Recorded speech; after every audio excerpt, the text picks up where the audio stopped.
Hello everyone. Today we will learn about another case. The case of Samantha Fraser. Samantha Fraser was born on July 22, 1980 in Australia, to Janine and Trevor Fraser. She was cheerful, intelligent, and active. She received an award for outstanding academic achievement in high school and later served as the captain of the cheerleading team at university, where she earned a degree in psychology. Samantha first met Adrian Basham in 2005 after dating for a while. They got married in 2007. They moved to a coastal town east of Melbourne, where Samantha's parents lived. She worked as a psychologist at a local medical center. Adrian was employed for a mining project on Barrow Island, located off the coast of Western Australia. Each time he returned home from his work rotation, he insisted that the house be perfectly organized. His expectations were extreme. For instance, all the cans in the pantry had to be arranged so that their labels were facing outward.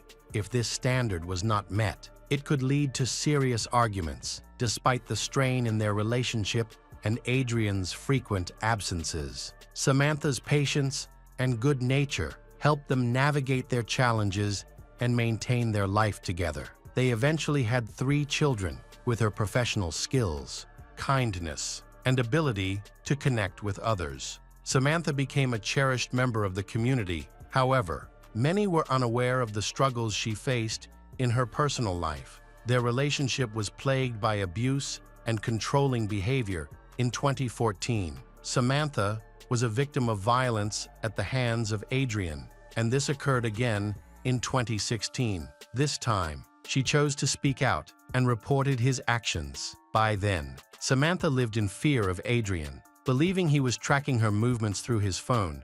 He seemed to know everything she did, although she had filed a police report about his interference in her life. She worried it wouldn't stop him from hurting her again. After years of a controlling and fearful marriage, Samantha and Adrian finalized their separation in April 2017. Initially, Samantha moved back in with her parents, but later, she returned to the house she had shared with Adrian and their children. Meanwhile, Adrian moved in with his father in Paynesville, east of Phillip Island, and tried to make Samantha's life difficult by causing financial problems. He threatened to take away her home, savings, and other valuable possessions. Things escalated when Adrian warned Samantha that violent criminals could easily break into her home. Concerned for her safety as Adrian's behavior became more erratic, Samantha installed surveillance cameras, changed the locks, and took additional steps to secure her home. Peter Matthews, a friend of Samantha and Adrian, learned from Adrian about his plans regarding Samantha. Adrian suggested that he would make Samantha suffer in various ways, believing that if he couldn't have her, then no one else can have her. By 2018, Samantha began to feel more confident. She began dating Wayne Foster, and their relationship developed rapidly. For the first time in a long while, she felt she could trust someone and relax. On the eve of her birthday, Samantha shared with her friends that she hoped she was entering a new phase of her life. However, someone close to her mentioned seeing Adrian on Phillip Island, where she lived. This news shocked her and revived old fears. She was determined to handle it better this time, reminding herself to be cautious and not let fear take over. She realized Adrian had already consumed too much of her time and energy, and she wanted to reclaim her life from him. However, she still had unresolved issues with him. In the meantime, Samantha was scheduled to testify against Adrian in a court case involving violence, and just the thought of it filled her with anxiety about how the confrontation would unfold. On Sunday, July 22, 2018, Samantha celebrated her 38th birthday joyfully and surrounded by friends. They baked a cake together, and everyone noticed how relaxed and optimistic Samantha was about her future. The following day, she drove the children to school around 11 a.m. Adrian sneaked into her house and waited for her while she had coffee with her friend Leah Matthews. After their coffee, they hugged goodbye, and Leah promised to call her later. 2 hours later, Samantha returned home and parked in the garage before she could even get out of the car. She was shocked to see Adrian when she was still sitting in the driver's seat, feeling frightened. Samantha, who weighed only 57 kg and was much smaller than Adrian, bravely tried to defend herself. Unfortunately, Adrian overpowered her, brutally beat her, and then hanged her in the garage. It is believed that he cleaned the blood from her hair and face, removed her white shirt, and fled the scene. Surveillance cameras captured him running out of the house at 2 p.m. with the hood of his jacket pulled over part of his face. On that day, her children could not be picked up by her. At 4 p.m., the principal of the elementary school called the police to report that the children's mother, Samantha, had not arrived to pick them up to ensure everything was okay. The police went to Samantha's house. After checking the area and finding nothing unusual, they broke in by breaking the garage door. Inside, they found Samantha. She was hanging in the garage, bloodied and bruised. With a rope tied in a complex knot around her neck, she wore a black t-shirt and pants, and her feet were bare. There were clear signs of violence. Her right cheek and the area around her eye was swollen. Her hair was wet and fell over her face, and there was a reddish-purple mark above her right eye. An overturned step stool lay nearby among various unusual items. The police contacted the Criminal Investigations Department and secured the area to protect the crime scene. While they waited for the investigative team to arrive, the police noted blood above and below the knot on the rope, as well as blood beneath Samantha's feet, which were nearly touching the ground. No suicide note was found, given these details. The arriving investigators classified the case as a homicide.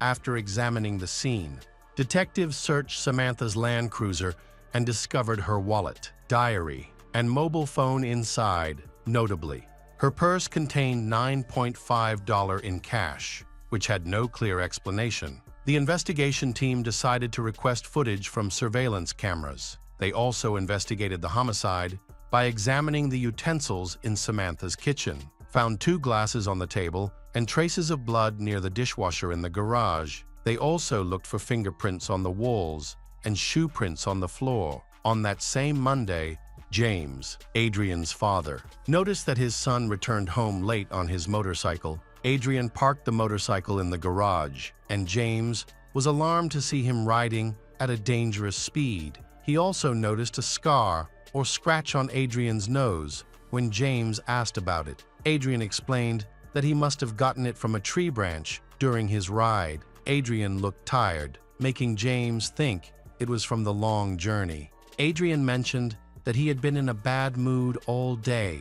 Later, Adrian used baby wipes to wipe off what he described as just insects that had clung to the motorcycle during the ride. Samantha's relatives, still reeling from her tragic death, expressed deep confusion to the authorities about the apparent motive. They emphasized how dedicated Samantha was to her children, insisting that it was unimaginable for her to have abandoned them or taken her own life. The local community mourned the tragedy, displaying white ribbons on mailboxes and shop windows throughout the town. On the morning of Tuesday, July 24, after assembling a board of images featuring potential suspects, a tactical intelligence officer presented evidence linking 12 items to Adrian. Soon after, James received an unexpected call from the police inquiring about his son. A few hours later, when James heard the news about Samantha, he urged Adrian to cooperate with the authorities.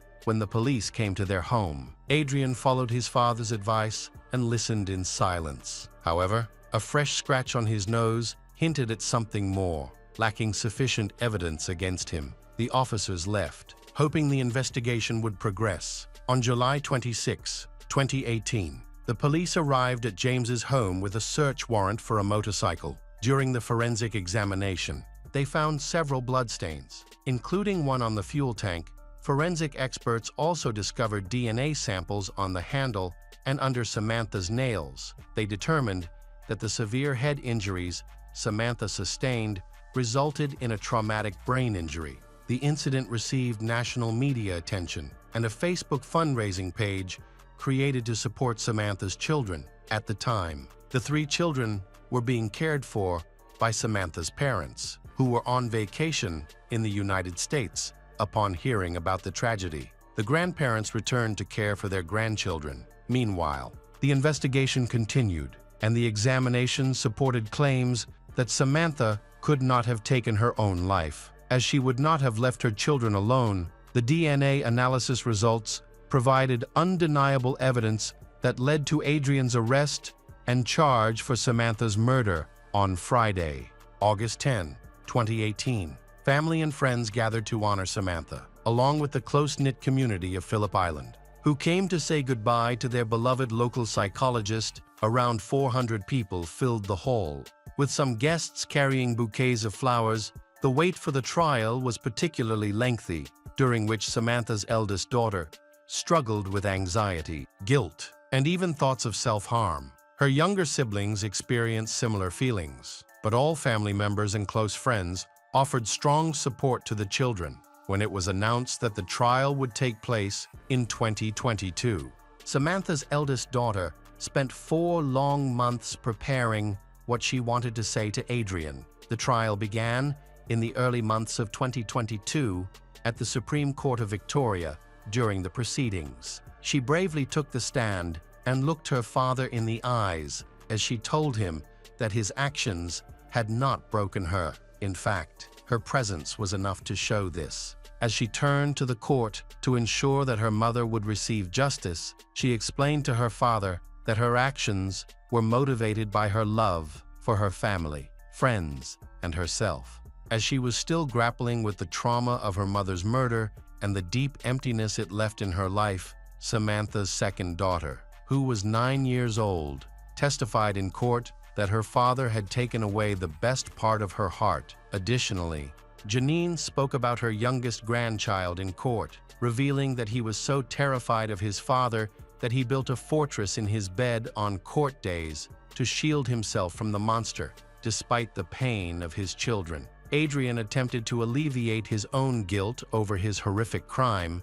Adrian's defense team acknowledged that he had attacked Samantha and caused her injury, but insisted that he did not kill her. They argued that Adrian acted impulsively and without intent when he arrived at Samantha's house around noon, claiming his original purpose was not violent. However, the defense did not provide any evidence to support their case.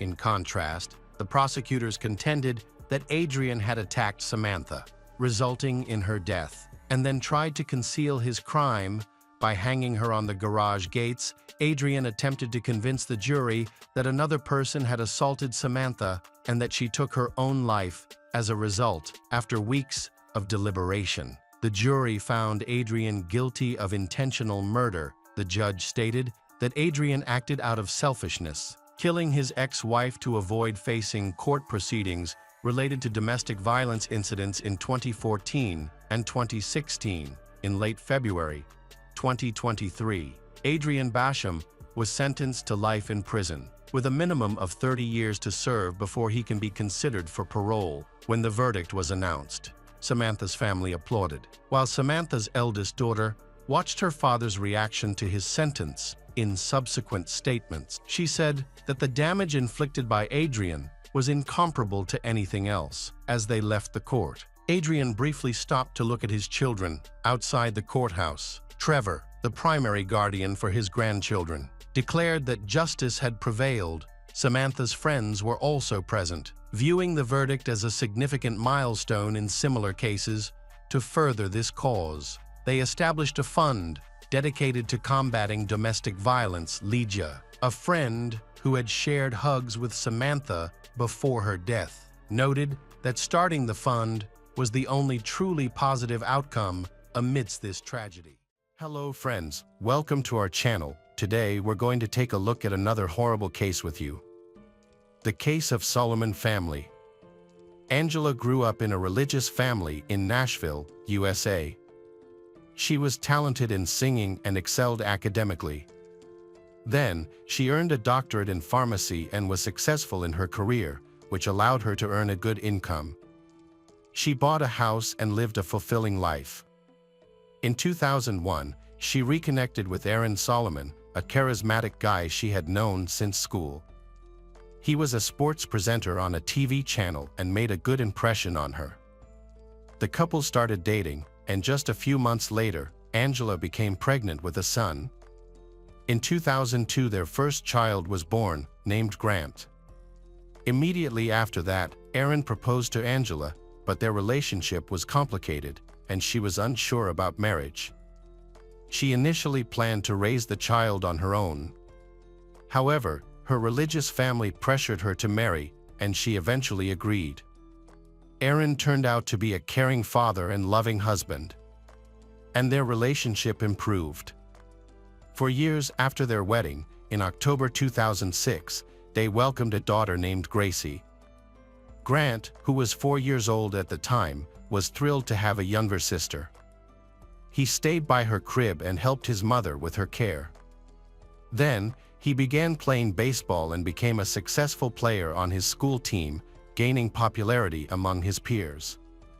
After the birth of Gracie, the parents' relationship worsened. Aaron was a controlling and possessive man who insulted his wife and children while having multiple affairs. He used his status as a presenter to start many affairs. In 2013, 7 years old, Gracie told her mother that her father was bothering her during bath time. It was discovered that Aaron had prohibited his wife from bathing their daughter, insisting on doing it himself, and even filmed his daughter without clothes. Angela forbade Aaron from bathing or touching their daughter. Although he admitted to his actions, he threatened Angela, warning that he would take their children away if Angela told anyone. As an active church member, he demanded complete obedience from his family, so Angela felt compelled to remain silent. Angela finds out that Aaron has cheated on many other girls and learned he was molesting minors. In 2014, explicit photos of minors were found on his phone, but the incident was covered up and he lost his job. However, then he found a new job as a financial consultant at a large bank. The couple began to argue more often. Angela wanted a divorce, but Aaron refused and suggested they see a family psychologist. Angela agreed, and during therapy, it was revealed that she had been dealing with victim syndrome throughout her life.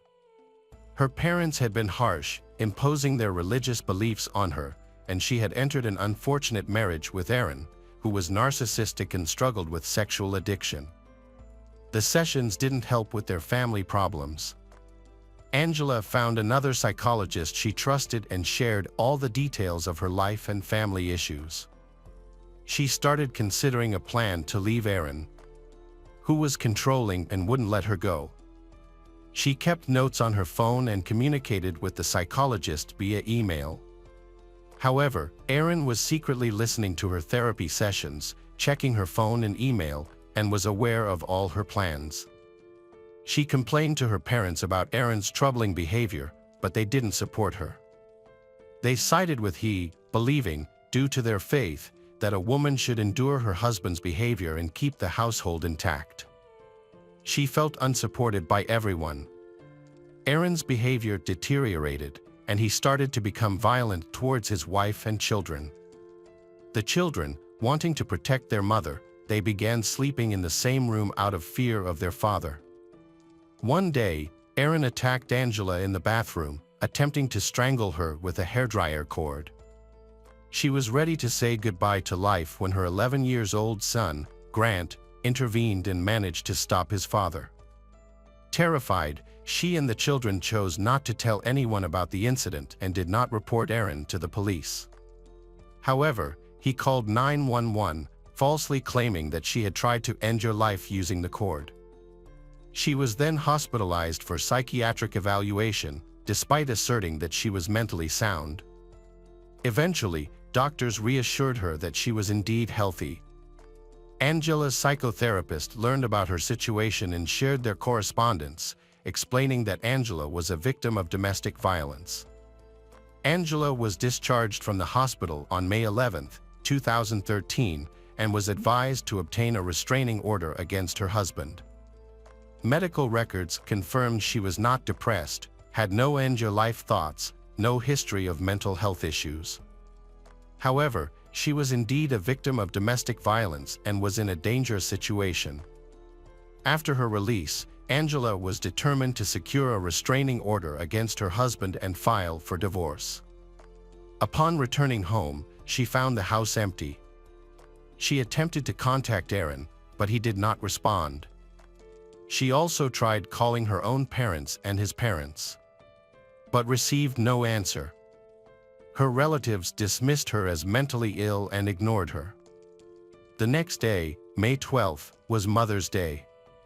Angela hoped Aaron would bring the children to visit her, but instead, the police arrived at her house. He had falsely reported to 911 that she was attempting to end her life. The police checked on her, but they found no cause for concern and left. Time passed, and Angela received a restraining order but still did not know where the children were. She contacted the police several times, asking them to locate the children, but they refused to take her statement because the children were with their father, Darren, who had the legal right to have them. He had not kidnapped them. She soon discovered that he had filed for divorce first and had obtained a restraining order against her. He claimed she was a danger to him and the children. Divorce proceedings began, and both his parents and her parents spoke against her. As a result, he was granted full custody of the children, and the court ordered she to pay child support. The children were not present in court and were not asked with whom they wanted to stay. The judge noted that she had been in a mental hospital, which was enough to deny her custody claims. She couldn't do anything about her children. Angela continued to live with her father and fought hard to challenge the guardianship, arguing that the children were not well with Aaron. A retrial for the guardianship case was scheduled. He hired top lawyers for the case, having recently received a large inheritance from a wealthy aunt who had passed away. During the trial, Angela's relatives once again testified against her, alleging she was intent to end her life. However, this time, psychotherapists and staff from the psychiatric hospital defended her. They confidently stated that she was a victim of Aaron's abusive behavior and had never attempted to end her life. Her injuries were inflicted by her husband. Despite this, the judge ignored their testimony and awarded full custody to Aaron.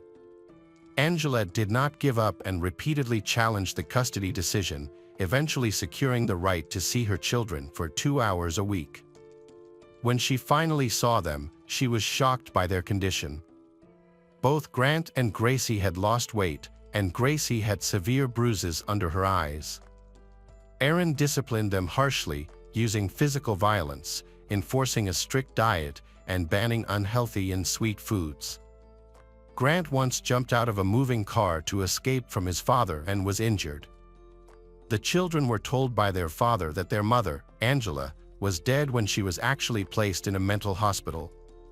He also said it was unsafe there, so they needed to move. The children believed their father at the time because they saw their mother in a bad state after being strangled and felt hopeless, thinking no one could help them.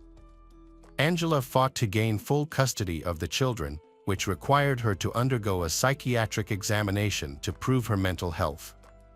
She passed the examination successfully.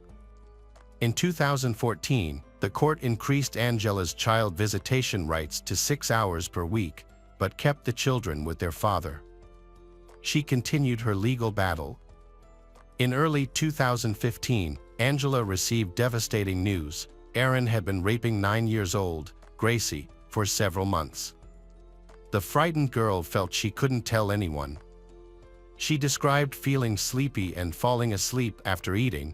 Then she wake up in her father's bed with severe pain in her crotch and bruises on her thighs.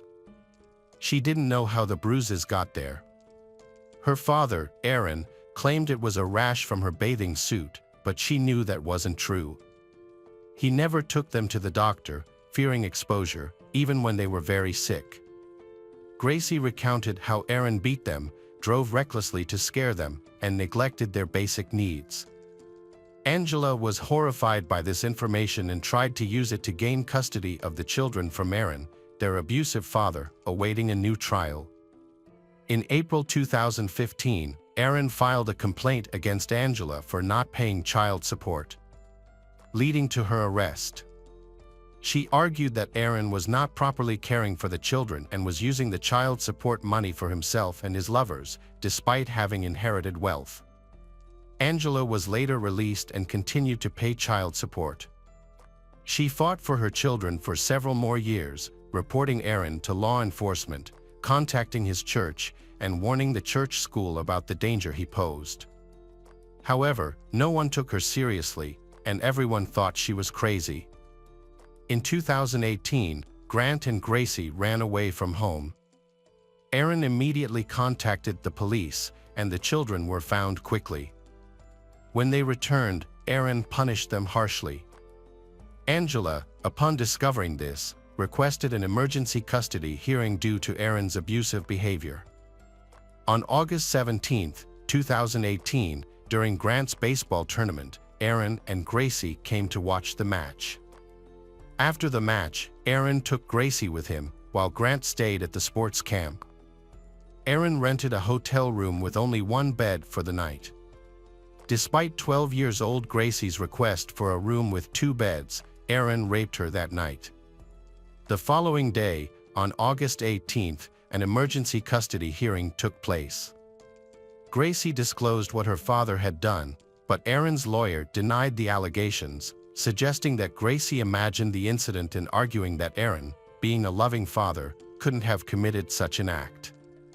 Later, Grant testified that his father was abusive, beat him, fed him poorly, humiliated him, and forced him to train all day. Both children expressed their desire to live with their mother, not their father. However, the judge did not believe them. He concluded that Angela and the children were lying to damage Aaron's reputation because Aaron attended the same Grace Church as the judge and a senator, where he was well regarded. This was a closed, deeply religious community. Aaron attended church every Sunday, never missing an event, and was well regarded by the community's elite. People couldn't believe that Aaron was capable of such monstrous behavior. And there is no evidence that he abused the children. The judge dismissed Angela's request for custody. During the trial, Gracie clung to her mother and was reluctant to leave with her father. However, when her father threatened to call the police, she had no choice but to go with him. The mother lost custody rights, but the children were unable to stay with their father either.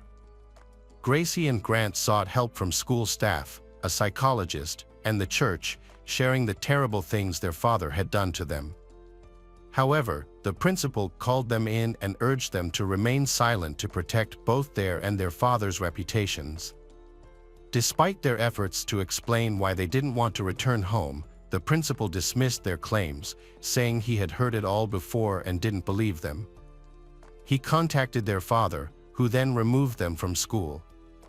Nobody believed the children, as everyone thought Angela had coerced them into falsely accusing their father. One day, Gracie and Grant couldn't take it anymore and ran to their mother, Angela. Then, Aaron came to look for them and asked them to return. Grant and Gracie refused, and he allowed them to live temporarily with their mother. With the help of therapy, they set boundaries, and their father began to respect them. Grant and Gracie sometimes had to live with their father, as he still had more custody rights, but most of the time they lived with their mother.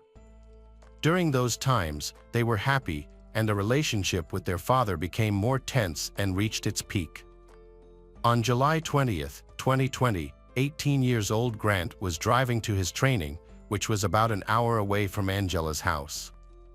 Upon arriving at the parking lot, a tragic accident occurred in which Grant lost his life. His father, Aaron, who was also at the training, witnessed the incident. He immediately called 911 for help for his son. Aaron later recounted the event. Aaron explained that he had exited his pickup truck to retrieve his gear from the back. While standing in the parking lot near the building, he was focused on his phone and did not notice the pickup rolling backwards. The vehicle hit him, dragging him several meters before it went down a deep ditch.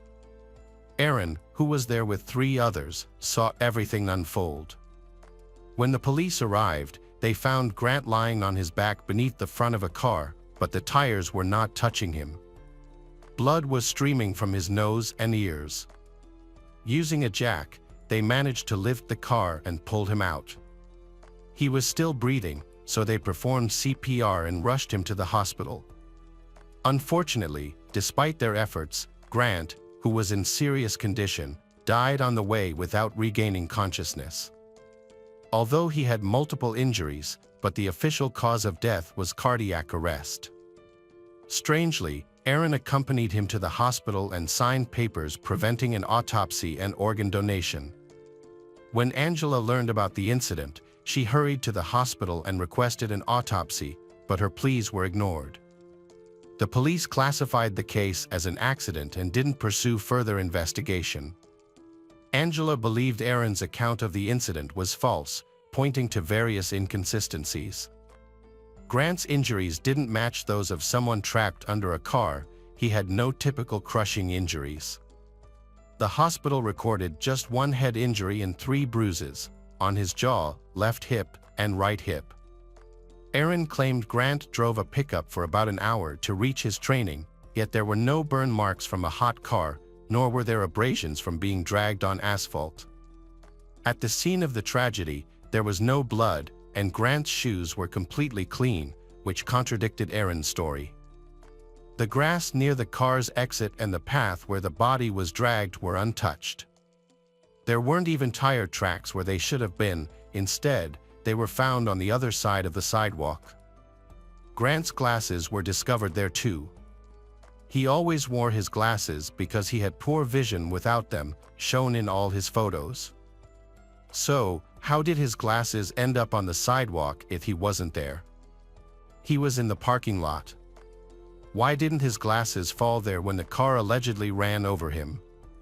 According to Aaron, Grant had his back to the car and didn't see it coming when it moved in reverse.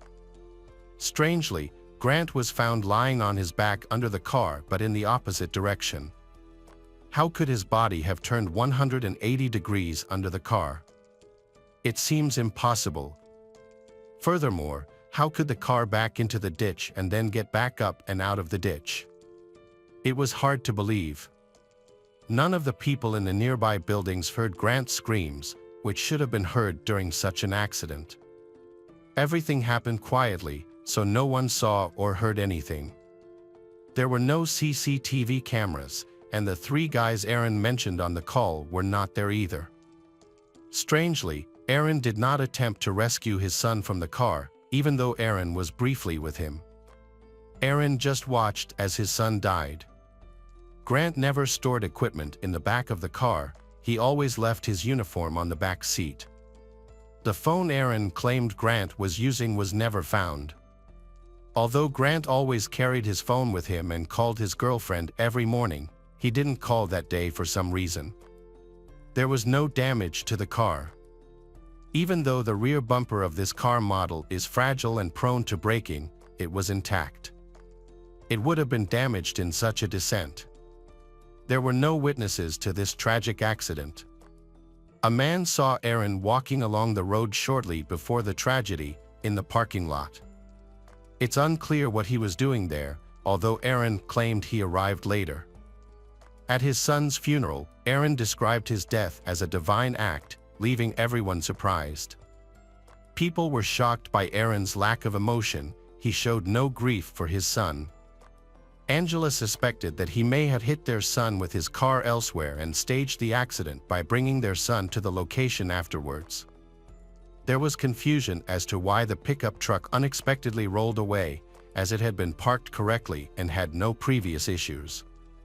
It was speculated that the truck might have had a technical fault, and although Aaron initially suggested investigating it to sue the manufacturer for compensation, he eventually declined, which was out of character for him since he usually pursued financial gains. He continued to drive the truck without any concern for several months. Angela wanted to investigate the truck herself, but Aaron strongly opposed the idea and promptly sent the vehicle to the scrapyard. This was puzzling, as the truck was in excellent condition and could have been sold for a good price. Angela managed to locate the vehicle in spring 2021 and arranged for an independent examination. Experts concluded that the accident could not have occurred as Aaron had claimed. Angela then pushed for the investigation of the case, which had been closed, to be reopened. Grant had just turned 18, according to Angela, and he had always protected Gracie's from their abusive father. He warned his father that as soon as he turned 18, he would go to court. He and his sister Gracie planned to formally free themselves from their father's control, believing the court would take them more seriously as adults. In Angela's opinion, Aaron feared this and decided to stop his son.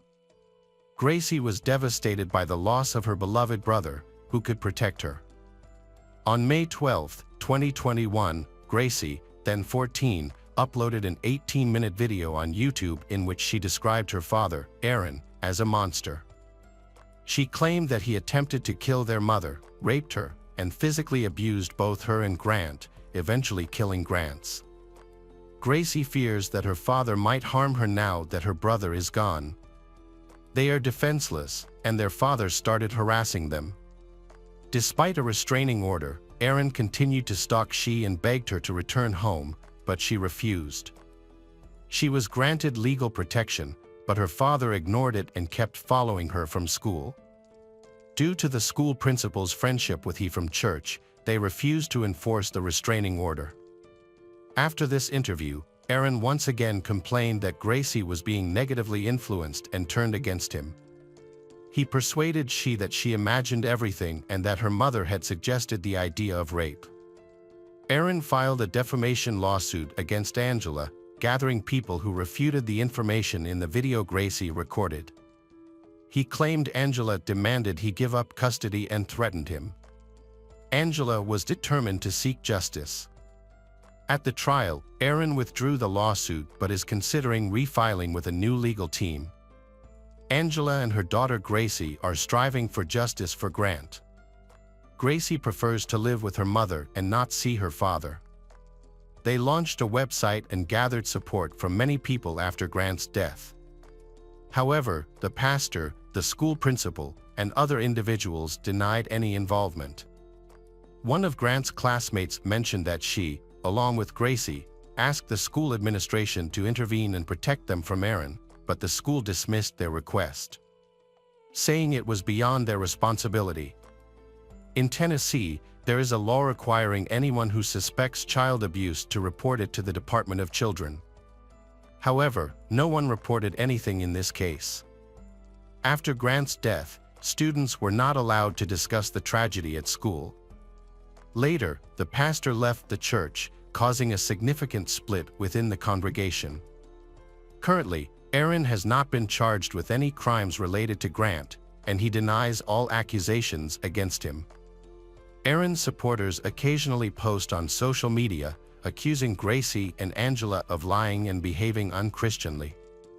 Angela and Gracie live together but are afraid of Aaron. Gracie aspires to become an FBI agent to help people through investigations. The tragic story of the Solomon family leaves behind many painful and unforgettable lessons about domestic abuse and violence, as well as society's indifference to victims. Through this story, we clearly see the need to protect children and vulnerable family members from abusive acts. At the same time, the importance of support from the community and authorities is also emphasized. Let's speak up together and protect the vulnerable so that no family has to endure such pain again. Welcome back, mystery lovers. Today's case is going to keep you on the edge of your seat. The case of Michelle Herndon. Michelle Herndon was born in 1981 in a small Florida town with a population of just 7,000. After finishing school, she enrolled at the University of Florida in Gainesville in 1999. Michelle joined the Peace Corps as a volunteer, assisting both people and animals. Michelle suffered from chronic, debilitating migraines. These attacks caused her to experience severe pain on a daily basis, accompanied by symptoms such as nausea and extreme sensitivity to light, smell, and sound. Despite trying medications, herbal teas, and numerous visits to the doctor, nothing helped ease her pain. In 2005, a new school year began. Michelle returned to university to continue her studies. To cover her tuition and rent, she worked at a fitness center. With limited funds, she rented a small apartment far from campus. At that time, Michelle was in a complicated long-distance relationship with a guy named Jason. Her best friend, Jessica, whom she met at university, lived on campus. They worked together, talked frequently, and often visited each other. Jessica's roommate was Oliver O'Quinn, a 27-year-old student from Georgia. Oliver was a great roommate and a friend to both Jessica and Michelle. The three have often spent time together. Michelle shared her relationship problems with Jason, and Jessica was always supportive. Oliver offered advice from a male perspective. Being a bit older and more experienced, they often valued his wisdom. Oliver, a nurse in the hospital's surgical department, began helping Michelle manage her debilitating migraines after learning about them. The hospital provided strong medications that greatly relieved her pain, allowing Michelle to finally enjoy life without those severe headaches. Surprisingly, Oliver had previously served in the Air Force and worked in Africa. Michelle dreamed of moving to Africa to help animals. She and Oliver could talk endlessly about it.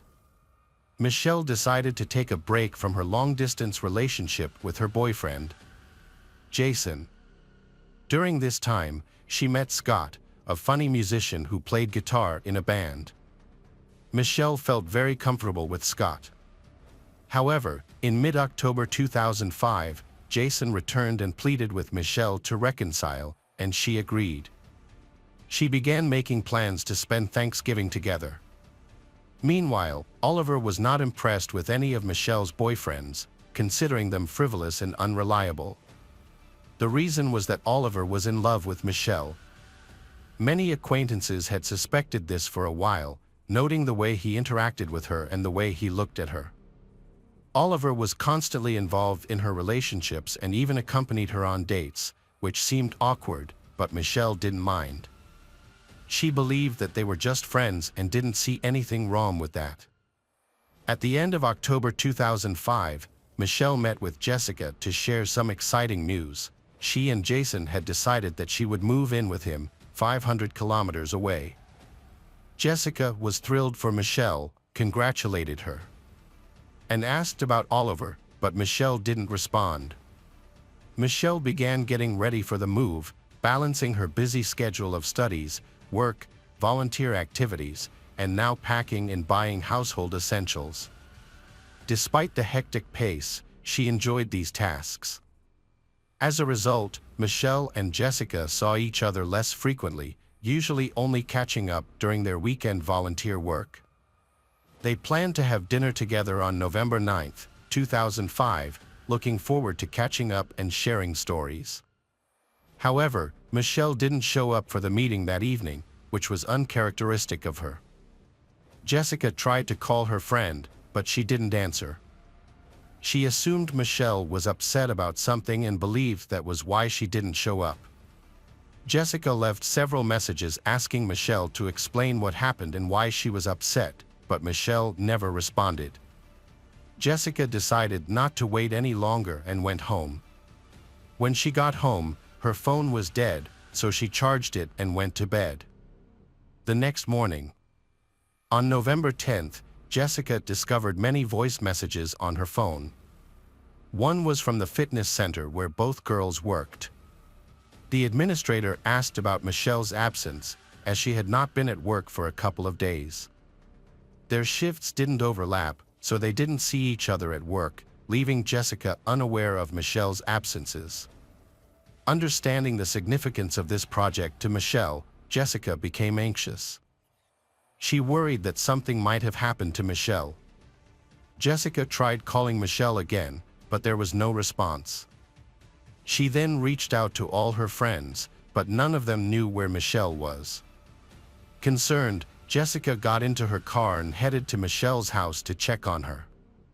Meanwhile, after learning about her daughter's disappearance, Michelle's mother also drove to another city to find her. The drive took about an hour. When Jessica, who arrived first at Michelle's residence, got there, she saw police officers had sealed off the area as a crime scene. It was then that she received the heartbreaking news: Michelle had died. Nearby, she noticed a distressed Jason. Michelle's mother later arrived at the house and made the horrifying discovery that her daughter was dead. There was no sign of forced entry into the apartment. All the doors and windows were closed, the lights were off, but the TV was on very loudly. Nothing had been stolen. Police found the body cold, indicating that Michelle had been dead for some time. She was lying face down with her left arm underneath her body. There were no wounds, bruises, or injuries that would indicate a violent death. It appeared that Michelle had fallen asleep and never woke up. Police believe that Michelle, 24, died of natural causes. Her body was sent for an autopsy and police conducted standard procedures, interviewed neighbors, and asked forensic experts to examine the scene. No fingerprints or DNA were found near the body, and neighbors did not hear or see anything suspicious.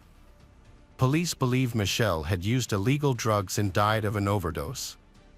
Police searched the apartment for drugs or paraphernalia but found nothing.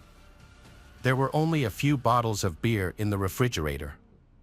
Next to Michelle's body on the bed was a half-empty beer bottle, which had only her fingerprints on it. As a precaution, the opened bottle was sent to a lab to be tested for any foreign substances or possible poisoning. Tests showed that nothing had been added to the beer.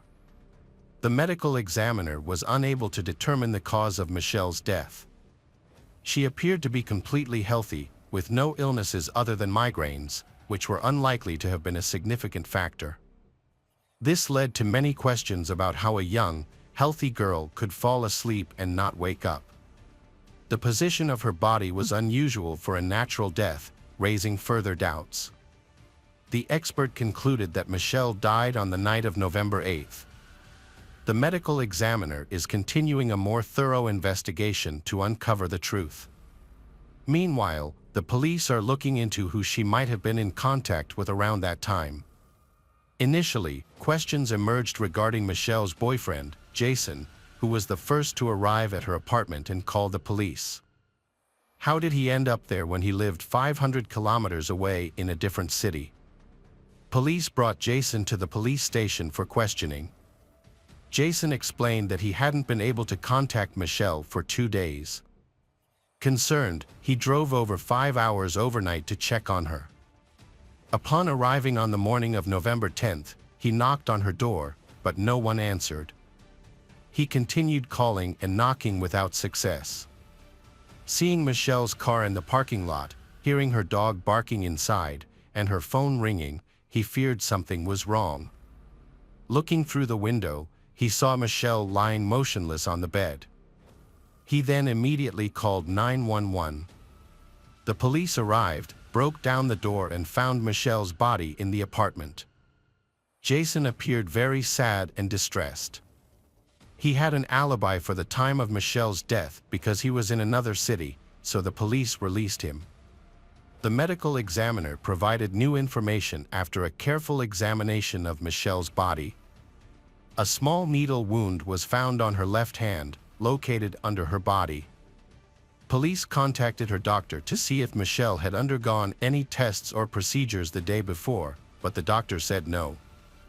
The needle wound was in an unusual location, atypical for an injection. No illegal substances were found in her home and toxicology tests showed no illegal substances in her system. Police also observed that a trash bag may have been missing from Michelle's apartment. They speculate that someone injected something into Michelle, causing her death, and then threw the trash bag away to remove the evidence. Police searched the trash cans on the street near her home and found Michelle's trash because it had not been collected. They found checks and letters with her name on them, along with a syringe and a bottle of painkillers. This prescription drug is very dangerous and an overdose can be fatal. Toxicology testing for this drug had never been done before because it requires a special test. The medical examiner who performed the autopsy had never encountered this drug in her many years of practice. When the final test was done, it was found that Michelle's body contained a very high concentration of the drug, which caused her death without leaving any trace. This drug is not commonly used for general use. It is mainly used by anesthesiologists during surgery. The police interviewed Michelle's friend Jessica and learned about her complicated relationships with Jason, Scott, and Oliver. This information intrigued the police, as they suspected that one of these men might have harmed Michelle out of jealousy. However, who could it have been? Jason had already been ruled out as a suspect. According to a friend, Michelle's relationship with Scott was very brief and hadn't really developed. He understood when Michelle returned to her ex and stayed out of her life. Michelle was deeply in love with Jason and wanted to be with him, while she saw Oliver as just a friend, although he wanted more from her. Oliver soon became a suspect. In hindsight, Jessica realized there were many warning signs in Oliver's behavior. He followed Michelle everywhere, but it seemed sweet and innocent, so no one saw him as a threat. During a conversation with the police, Michelle's grief-stricken mother mentioned that the last time she spoke to her daughter was around 11 p.m. on November 7th. This made her the last person to speak with Michelle. Michelle's final words to her mother were that Oliver was supposed to come over to help her fill out some documents. The police found it strange that she invited a guy over late at night, especially when he had feelings for her and she didn't like him. There had to be a reason for this. It was revealed that Oliver worked in the hospital's surgical department and had access to a variety of drugs, including painkillers. He had previously helped Michelle with her migraines. Michelle's landlord, Peter, came to the police station to share a strange story about her. About a week before Michelle died, Peter needed to pick up some things from her apartment but couldn't get in touch with her. This was unusual for Michelle, who always paid her rent on time, kept the apartment clean, and didn't ignore him. Concerned, Peter went to the apartment and knocked on the door, but it took a long time for anyone to answer. Finally, a shirtless man with messy black hair and glasses opened the door. He looked outside for a moment and said that this wasn't a good time. Peter explained that he needed to get his things. However, the man slammed the door shut and told Peter to come back in a few hours. Peter was confused and did not understand the situation. After he left, Michelle called him back to apologize for the unpleasant situation. She explained that she had a severe migraine and her friend was treating her. Peter saw a picture of Oliver and recognized him as the man in Michelle's apartment. The police found a butterfly needle in Michelle's bag at her apartment. This type of needle is often used to inject drugs. Jessica confirmed that Oliver had given Michelle medication to relieve her migraine.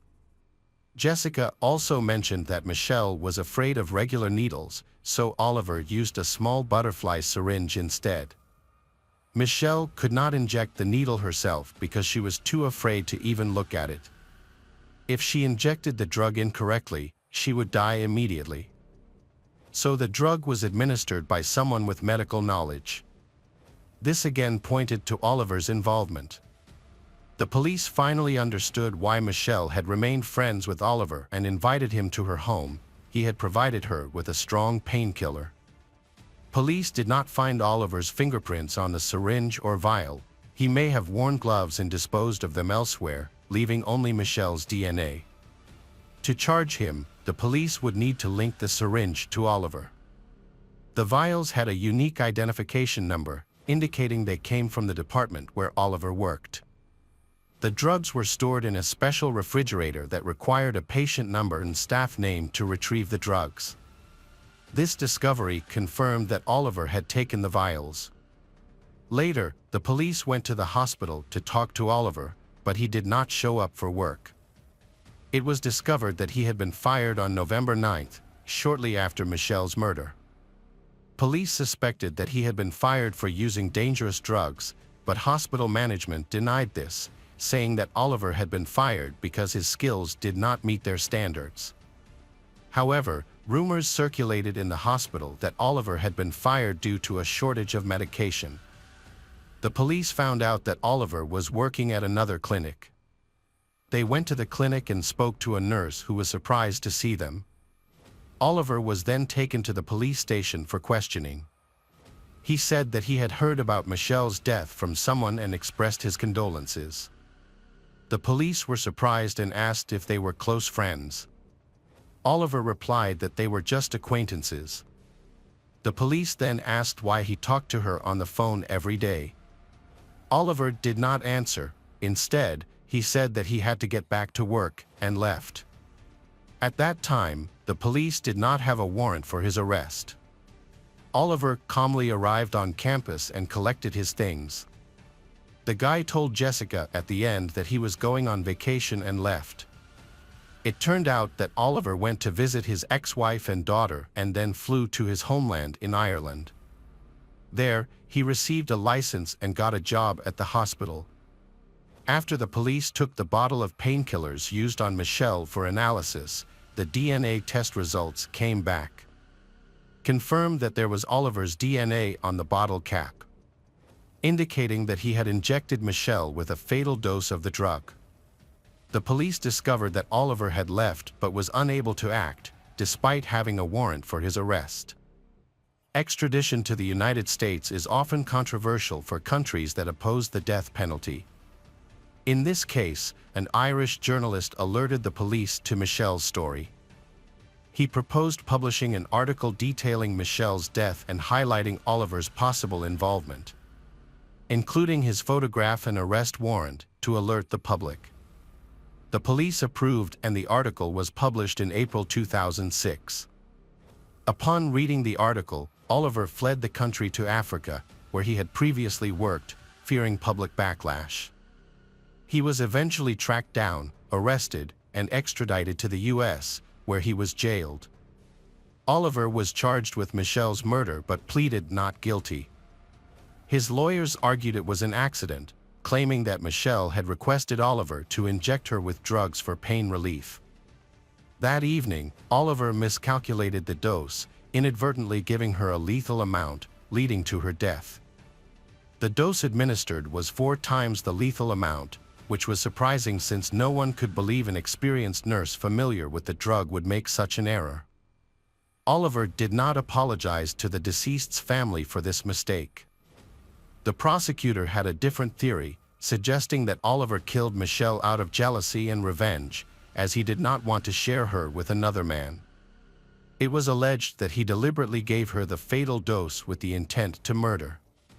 During the trial, witnesses stated that Oliver was in love with Michelle and had been stalking her. Additionally, Oliver's cellmate testified that Oliver confessed to being deeply in love with Michelle, but she did not return his feelings. Oliver overheard a conversation between Michelle and Jason, where she professed her love for Jason and said Oliver meant nothing to her. Feeling humiliated by this, Oliver allegedly decided to take revenge by ending her life. Oliver had gained Michelle's trust through his medical care. However, he exploited this trust by injecting her with a quadruple lethal dose of medication. As a result, the jury convicted Oliver O'Quinn of first-degree murder, and he received. Welcome back, mystery lovers. Today's case is going to keep you on the edge of your seat. The case of a fair Elodie Kulik. At around midnight on January 11, 2002, the French Rescue Service received a heartbreaking call. A woman, her voice panicked, screamed that she had been kidnapped. Other voices could be heard in the background before the noise increased, and the attackers took over the phone, cutting off the call forever. The call left the rescue service extremely worried, but the operators were unable to gather any useful information. Attempts to call the number back were unsuccessful as it was either out of coverage or switched off. The situation led to an investigation into one of the most unusual crimes the police had ever encountered. They had no information, not even the name of the caller. The only option was to investigate the mobile phone number, but at the time, the technology could not accurately track the caller's location, so the technology was of no help. In the early morning hours of January 11, 2002, at around 7 a.m., a random driver in the rural area of Picardy made a disturbing discovery. He noticed a car that appeared to have been abandoned in a ditch, with damage to the vehicle and the passenger door open. Concerned that the car had been stolen and abandoned, he called the police. When asked if anyone else was nearby, he replied that there was no one around. After making the call, he continued on his way. Since it was a remote area, it took some time for the police to arrive, and they arrived at the scene around 8 a.m. A Peugeot 106 was found upside down in a ditch, which seemed unusual as there was a clear and safe stretch of highway nearby, making it unlikely that it had ended up there by accident. There were no signs of braking or skidding on the road, suggesting the car had intentionally left the sidewalk at a high rate of speed. The keys were still in the ignition, but there was no sign of the driver or any passengers. Police used the license plate to identify the owner. A fair Elodie Kulik, a 24-year-old bank employee who lived nearby. While investigating the abandoned car, her bag was discovered inside, raising concerns for police.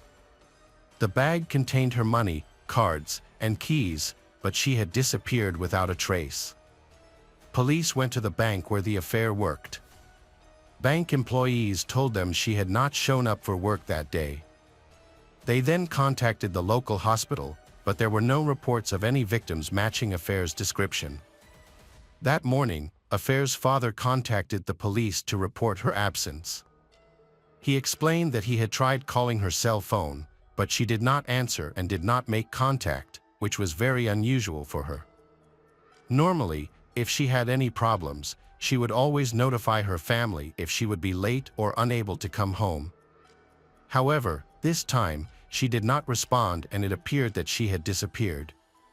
Police began searching the area where her car was found and decided to release a photo to raise public awareness of her disappearance. On the morning of Saturday, January 12, 2002, a worker from a nearby farm went to a landfill 12 kilometers from the station. In the distance, he saw what he initially thought was a tree trunk. However, as he got closer, he was horrified to discover the disfigured body of a woman. He quickly called the police to report his horrific discovery. When the officers arrived at the scene, they were confronted with a horrifying sight, the partially burned and disfigured body of a young woman, showing clear signs of a violent death. Tests are needed to confirm the identity of the body. The body was discovered nearly 6 kilometers away from where her car was found the previous day, which was unusual. Police noted that this area is not frequented by many visitors. It is isolated and not a tourist destination. This suggests that the suspect is likely a local resident. The crime scene was secured and thoroughly searched for evidence. The gendarme discovered a fresh cigarette, but that may have been discarded by the potential killer. Additionally, a condom containing male fluid was located next to the body. Police focused on finding tire tread marks from any vehicle that might have brought the affair to this location, but they were unsuccessful in locating any. All collected evidence was sent to forensic scientists for analysis. On January 12, the police contacted Affair's parents to inform them of the sad news. When the family learned of the incident, the parents were devastated by their daughter's death. Overwhelmed with grief, the mother attempted to end her life. She survived but fell into a coma, remaining in that state for years until her death in 2011. The desperate father was determined to find his daughter's killer. Affair was a highly intelligent and educated young woman. She studied law in northern France and later returned to her hometown of Péronne. At just 23, she was offered a position at a bank, where she excelled and quickly became the youngest director in the bank's history. She took great pride in her career accomplishments. In addition to her career success, Affair was also very beautiful, with blonde hair and blue eyes. The forensic examination of Affair's car determined that it was traveling at a low speed. There were no signs of collision with another vehicle, raising the possibility that someone inside the car might have deliberately driven it into the ditch. When police checked Affair's mobile phone, they found a call to the local rescue service shortly after midnight.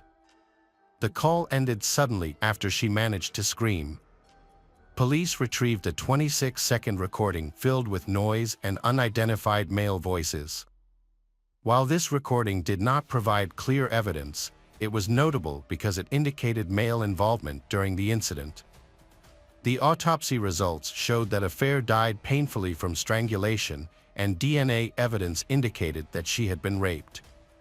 However, this DNA did not match any profiles in the database, suggesting her attacker had no prior criminal history. Police believed that the suspect's careless handling of the DNA would eventually lead him to reveal himself again. However, this assumption raised concerns, as it could result in another victim, so they could not afford to wait. Police organized street patrols and collected DNA samples from all male acquaintances of the affair. If these efforts did not lead to results, the search would expand to the surrounding area near the crime scene. The instincts of the gendarmes proved correct. Just 10 days after finding Affair's body, a police commissioner from another precinct arrested a man named Kirill, who had a history of sexual violence. He was in the area on the night of the disappearance and later attacked another woman, who reported the incident. While Kirill admitted to harassing this woman, claiming it was just harmless flirting, he denied any involvement in Affair's murder. The investigation of Kirill involved checking his car, which had scratches containing gray paint. This paint matched the color of the Peugeot 106 driven by Affair. DNA samples were taken from Kirill for comparison. However, the analysis showed that the paint did not match Affair's car, and Kirill's DNA did not match any evidence from the crime scene. As a result, Kirill was released, and further inquiries into Affair's acquaintances did not produce any new leads. The case has no prime suspect and no new leads. It seems the investigation has reached a dead end. Meanwhile, Affair's grieving father Jackie remains closely involved in the investigation and begins his own investigations. In order to quickly find the culprit, he ensures that the case is widely reported in the media, hoping that this will lead to new leads. On April 15, 2002, 3 months after Affair's body was discovered, new clues emerged in the case. The police received a detailed report from audio experts who had analyzed the recording of Affair's last call to emergency services. The experts carefully filtered out the background noise and identified 2 distinct male voices among the cries for help. One voice was calm and tried to reassure the victim, while the other, more aggressive, argued that she needed to be killed. They noted that the attackers had a heavy accent typical of an area called Picard, which happened to be close to where Affair's body was found. However, this information did not make the police's task any easier. They still lacked data, and the search for a new suspect was slow, with the assumption that 2 men were involved. After 6 months of unproductive investigation, the police department received a call from a farmer in Turtree. On July 8, 2002, he reported discovering a young girl's body on a haystack while heading to work. The shocking scene also revealed another mutilated body. Forensic experts, horrified by the brutality, noted that her limbs were dislocated and her body showed signs of having been run over by a vehicle. This location was only 30 kilometers away from where Affair had previously been found. The victim was identified as Patricia, a clerk who was known for riding her bicycle. She had gone missing just days before the farmer's discovery. Notably, similar items were found at this crime scene. Patricia was recognized as a beautiful girl who worked in a restaurant in Alberta. It was clear to police that these cases were linked, as such violent incidents had never occurred in this previously peaceful area. Witnesses who saw Patricia shortly before her death reported that a black sedan was following her bicycle on the street. At the time, they did not think much of it. Unfortunately, this was all the information the police could gather. The witnesses could not remember the car's make, model, or license plate. However, the police believed this crime was connected to a previous case, and new information about the black sedan helped narrow down the search. The media quickly picked up the story, increasing public fear and spreading rumors about a possible serial killer. The police's struggle to solve the case led to the discovery of a third body on August 21, 2002. In Villa Brentoni, a van was found abandoned near the railroad tracks. And inside it, police discovered a third young girl who had been wounded by a bladed weapon and died from internal bleeding. Unlike the earlier victims, this girl's identity was unknown because no one had reported her missing. The police spoke with local residents and learned about the parents of a daughter who had not returned home the night before. They thought she was out with friends. Upon investigation, they recognized the victim as their 18-year-old daughter, Crestel. She was killed approximately 40 kilometers from where the first victim was found. In just 7 months, the gendarmes encountered 3 similar murders of young girls, each caught by the criminals at night on roads between settlements. The locations of these crimes on the map created a triangle that the media called the Triangle of Death. This situation caused public anxiety to escalate, leading residents to hold a memorial procession to express their fear for safety. Even with more police patrols and checkpoints, attempts to gather new evidence and testimonies from other potential victims were unsuccessful. However, by the end of November 2002, the investigation into the second Patricia victim's murder produced new leads. DNA found on the victim's clothing identified a suspect named Jean-Paul Conti, marking an important breakthrough for the police. Police arrived to question Conti, a man who had served 17 years in prison for a series of rapes. When he saw the police, he was very surprised. He remained calm and did not attract the attention of those around him. His home was located in the Triangle of Death, which included the locations where the 3 victims were found. Conti was arrested in the early morning of November 25, but police needed more evidence to link him to the murders. His DNA was only found on the clothing of the second victim, and there were no traces on the first and third victims. The investigation later determined that he was only involved in the murders of the second and third victims, resulting in a life sentence. In addition, it was confirmed that he could not have been involved in the murder of Affair, as he was in prison at the time. This indicates that the cases of Affair and the other victims are unrelated, revealing that there are at least 2 killers operating in the area, targeting young girls. The investigation resumed with meticulous efforts to identify all mobile devices that may have been in the vicinity where the body and a gray Peugeot 106 were discovered. A total of 14,000 signals were recorded and needed analysis. Specialists undertook a massive task that included reviewing over 600 sent messages, listening to more than 10,000 conversations, collecting 5,500 DNA samples from found mobile phones, and conducting thousands of interviews. Police examined over 500 theories related to the crime, but none provided any leads. The department received numerous anonymous letters identifying various individuals as potential killers. Police followed up on these leads, which consumed a lot of resources, but ultimately did not advance the case. After a lengthy period, police offered a reward of €60,000 for information leading to the capture of the real criminal. However, this also failed to yield results, leaving the police at a standstill. 9 years after Affair's body was discovered, a new police officer joined the investigation. He was a young specialist with a fresh perspective and new skills. He suggested a method that focuses on analyzing the DNA found at the crime scene to search for close relatives of the DNA's owner, rather than just the owner themselves. This innovative technique was used for the first time in France in this case and proved to be a significant breakthrough in the investigation. Progress was made in November 2011 when police identified a relative of the killer. Evidence strongly suggested that the killer was part of the Wired family. It was believed that the elderly man was not involved, meaning that the perpetrator was likely his son. The Wired family had lived in the area for nearly 50 years, and their son, Gregory Wired, was a 23-year-old plumber at the time of the murder. To protect the information, police kept his identity a secret for several weeks.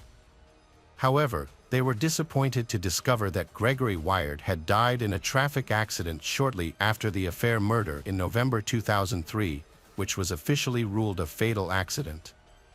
The Gregory's death shortly after Affair's murder explained why his DNA was not found during random sampling of local residents from 2002 to 2010. His profile closely matched the description of the criminal.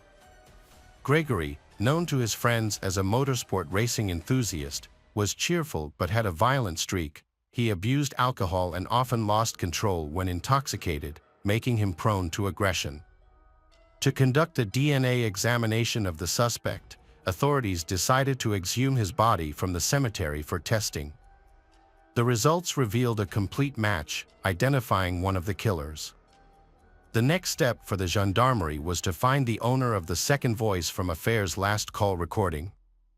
They began by investigating Gregory's immediate circle. The police aimed not only to piece together the events, but also to ensure that no further threats existed for other young women. While only traces of Gregory were found on the condom at the crime scene, another male voice was clearly captured on the recording. Police then investigated Willie Bardon, a former plumber and bartender who was a close friend of Gregory's. They had many interests in common, and a recording confirmed that it was his voice.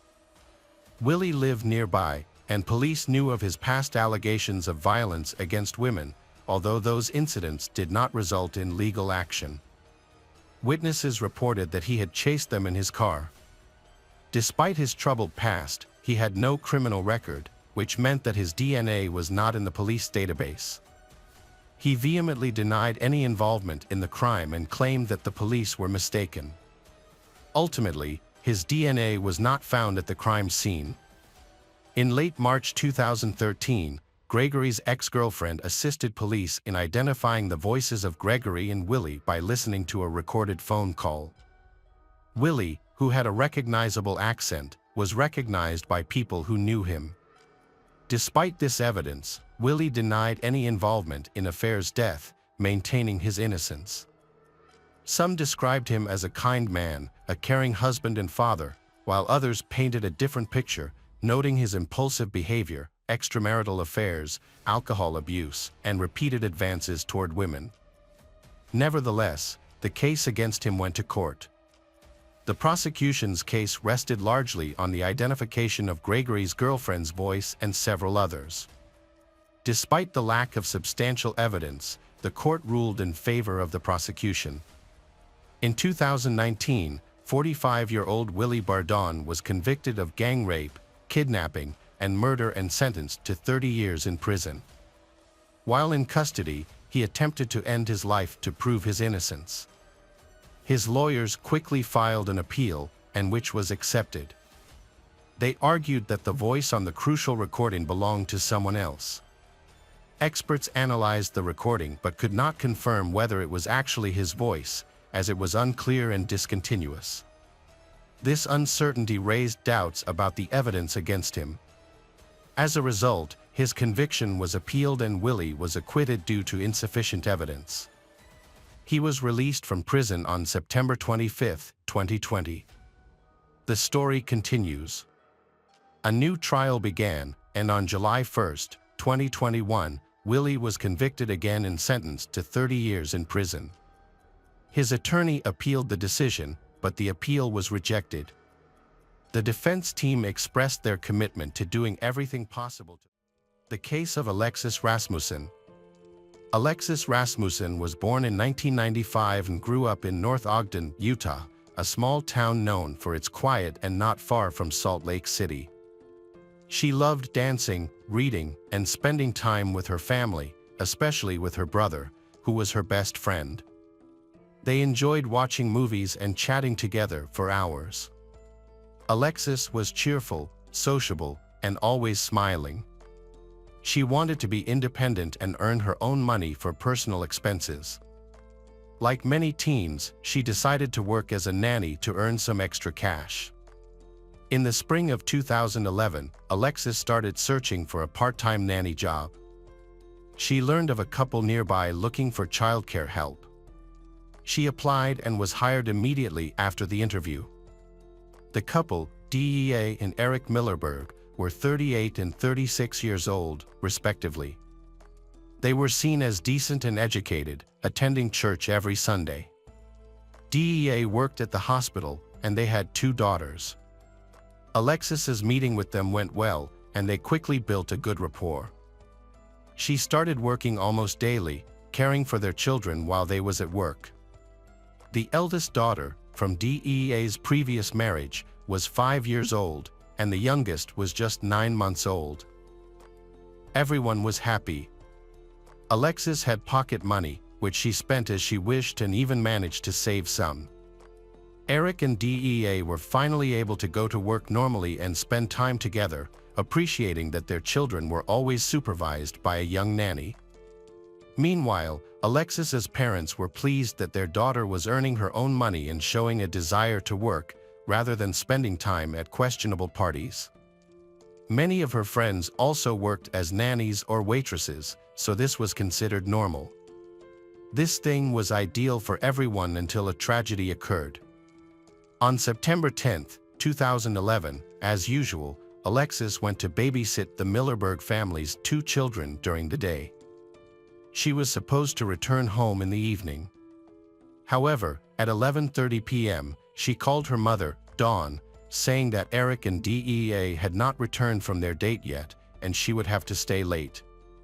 She asked if she could stay the night to avoid having to go home after dark. Her parents agreed, they trusting the Millerbergs as a decent family and they think nothing bad will happen. This was the last call her mother received from her daughter. In fact, Alexis' relationship with the Millerberg family was complicated. When she met Day, she quickly fell under their negative influence. Despite their respectable appearance, but they had a troubled past. Both had been convicted for distributing illegal substances, and Eric had committed other crimes. At the time of these incidents, both were on probation for another offense, but neither Alexis nor her parents were aware of this, nor did they suspect she might be in danger at their house. The Millerbergs gradually got Alexis addicted to alcohol, starting with small amounts before hosting parties where alcohol was abundant. Later, they introduced her to weed. She quickly became dependent, and soon they began paying Alexis for her childcare work not with money but with weed. From the outside, no one noticed anything wrong with Alexis. She took very little and returned home late, so her parents were unaware of her new addictions and believed she was in good hands. Unfortunately, this was not the case. On September 11, 2011, Alexis' parents were waiting for their daughter to come home. However, after she informed them the previous day that she would stay at Millerberg's house overnight, she never returned home. Her parents tried calling her, but their calls went straight to voicemail.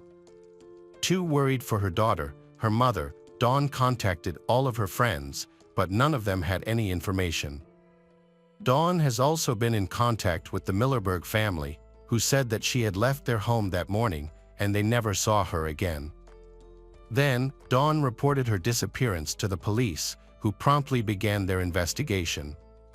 Police have issued a missing persons notice for Alexis and questioned Eric and DEA, as they were the last known individuals to see Alexis.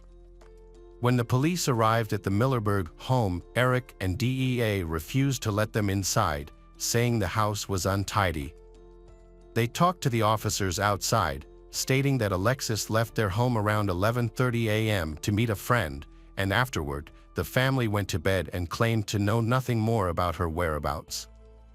During questioning, the officers noticed that DEA and Eric appeared to be under the influence of stimulants, which might have explained their erratic movements and overly cheerful speech.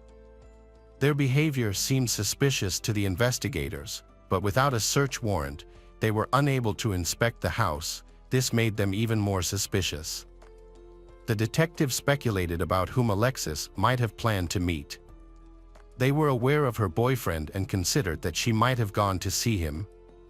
The police came to see her boyfriend, and he said they had no plans to meet that morning. To verify this, he showed his phone and his messages with Alexis. Upon inspection, it was clear they had only exchanged brief messages shortly before she stopped communicating. The boyfriend claimed he had no idea where she could have gone or whom she was with. Detectives also spoke with Alexis' other friends and classmates, but nobody had seen her since she disappeared. It seemed like she had vanished. They all mentioned that she had no enemies. She was an ordinary teenager, with no ties to the criminal world. The possibility of her running away was dismissed because all her belongings, including money she had saved, were left at home. She had never run away before and wasn't seen as a troubled teenager. All the leads turned out to be useless. At that time, Alexis' parents were unaware of an app called Blink, which could have helped them locate she. Blink allows real-time tracking of the movements of loved ones and friends who choose to share their location. The app is designed to be secure and does not allow tracking of strangers, which prevents stalking. To track someone, you must send a request from your contact list, and they must accept it. The last time Alexis's phone worked was at Eric's house, which was the last known location of she. There was no evidence that she had left the house Millerberg that morning. Investigators started looking into Eric and DEA more closely and discovered that they had a history of distributing illegal substances, and Eric has a lot of criminal records. During the investigation, police learned that Alexis's friends knew about the true nature of the relationship between Alexis and the Millerberg family. Alexis, along with several other teenagers, including friends who had also disappeared, looked after their children. The teenagers were pleased with these working conditions because it gave them access to alcohol and substances. Multiple witnesses confirmed that DEA sold prescription drugs to Alexis, for which she received about $100. Detectives continue to question Eric and DEA, informing that they knew about illegal drug activities. Then, Eric and DEA admitted to giving drugs to teenagers, but denied any involvement in Alexis's disappearance. Despite their denial, they were arrested for distributing illegal substances and violating probation terms. They faced up to 5 years in prison. The case was further complicated because they were supplying drugs to minors. The police also reached out to Eric and DEA's friends and acquaintances for information, but everyone refused to cooperate. By this time, detectives were convinced that Eric and DEA were responsible for Alexis's disappearance. Detectives have obtained a search warrant for the Millerberg family home and conducted a search. Although they didn't find anything suspicious, they did discover a large quantity of illegal substances. Their 2 children, the eldest daughter was placed with her biological father, while the youngest child went to a foster family. A month into the investigation, a confidential informant contacted the officers by phone. He revealed that on the night of the disappearance, Alexis stayed at the Millerberg family house. She didn't leave or meet anyone the next morning. That night, Eric offered her strong substances, and she agreed to try them. Afterward, she started acting crazy and not understanding what she was doing. Eric persuaded her to engage in intimate relations. During the incident, Eric and DEA noticed that the girl was extremely disoriented and had an unusually low body temperature. DEA, who had medical training, realized she needed urgent assistance. They carried her to the bathroom and placed her in hot water to warm her up. Then, she regained consciousness and seemed to improve. She asked to be left alone to relax. Eric and DEA left the house to smoke and think about their next steps, as they were very frightened by Alexis's condition. When they returned, they noticed she was still cold. They then took her out of the water, wrapped her in a warm blanket, and placed her on the bed. They went out again for another smoke break to discuss the situation. Upon returning, they found she unconscious, with a mucus-like substance coming from her mouth. DEA, being a nurse, attempted to resuscitate her using all her skills, but it was too late. She had already died. Eric and DEA were scared, as they were on conditional early release and were on house arrest, and they did not want to go back to prison. In their panic, they sought help from friends to dispose of the body.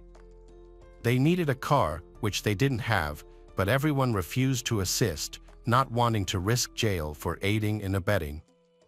Desperate, they contacted another friend to borrow a car. He agreed, and they placed Alexis's body in the trunk and drove to another county.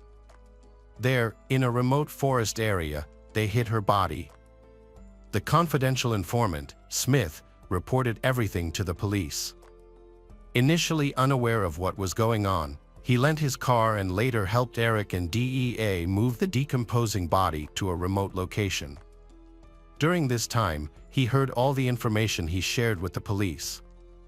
Feeling remorse for assisting he decided to disclose everything to the investigators, who needed this information. Thanks to his tip, the police discovered the body of Alexis on October 18, 2011, 38 days after she disappeared. The victim was found in a fetal position, with her legs pulled close to her body, partially concealed in a garbage bag. Due to the body's advanced decomposition, the police could not immediately identify her. The body was in a shallow grave.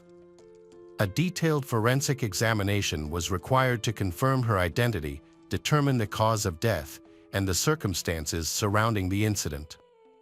The identity of the girl, Alexis Rasmussen, was confirmed through dental records and fingerprints, exactly as predicted.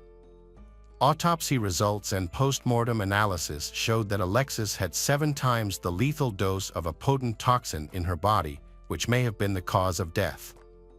However, there were also signs of strangulation, blunt force trauma, and stab wounds on her body. Due to the body's poor condition and advanced decomposition, it was difficult to identify all the wounds accurately, making it impossible to determine the exact cause of death. As a result, an overdose was concluded as the cause of death, but it was clear that this was not an accident. The girl had been abused. Alexis' family requested privacy during the investigation because she was a minor. A memorial service was held in her hometown of Ogden, attended by many residents. The teenager was buried on October 29th. Informant, Smith, was promised immunity from charges of complicity in exchange for his cooperation. His testimony was crucial in locating the body, gathering evidence, and bringing charges, so he appeared in court only as a witness. During the trial preparation, phone records from Eric's mobile phone were reviewed.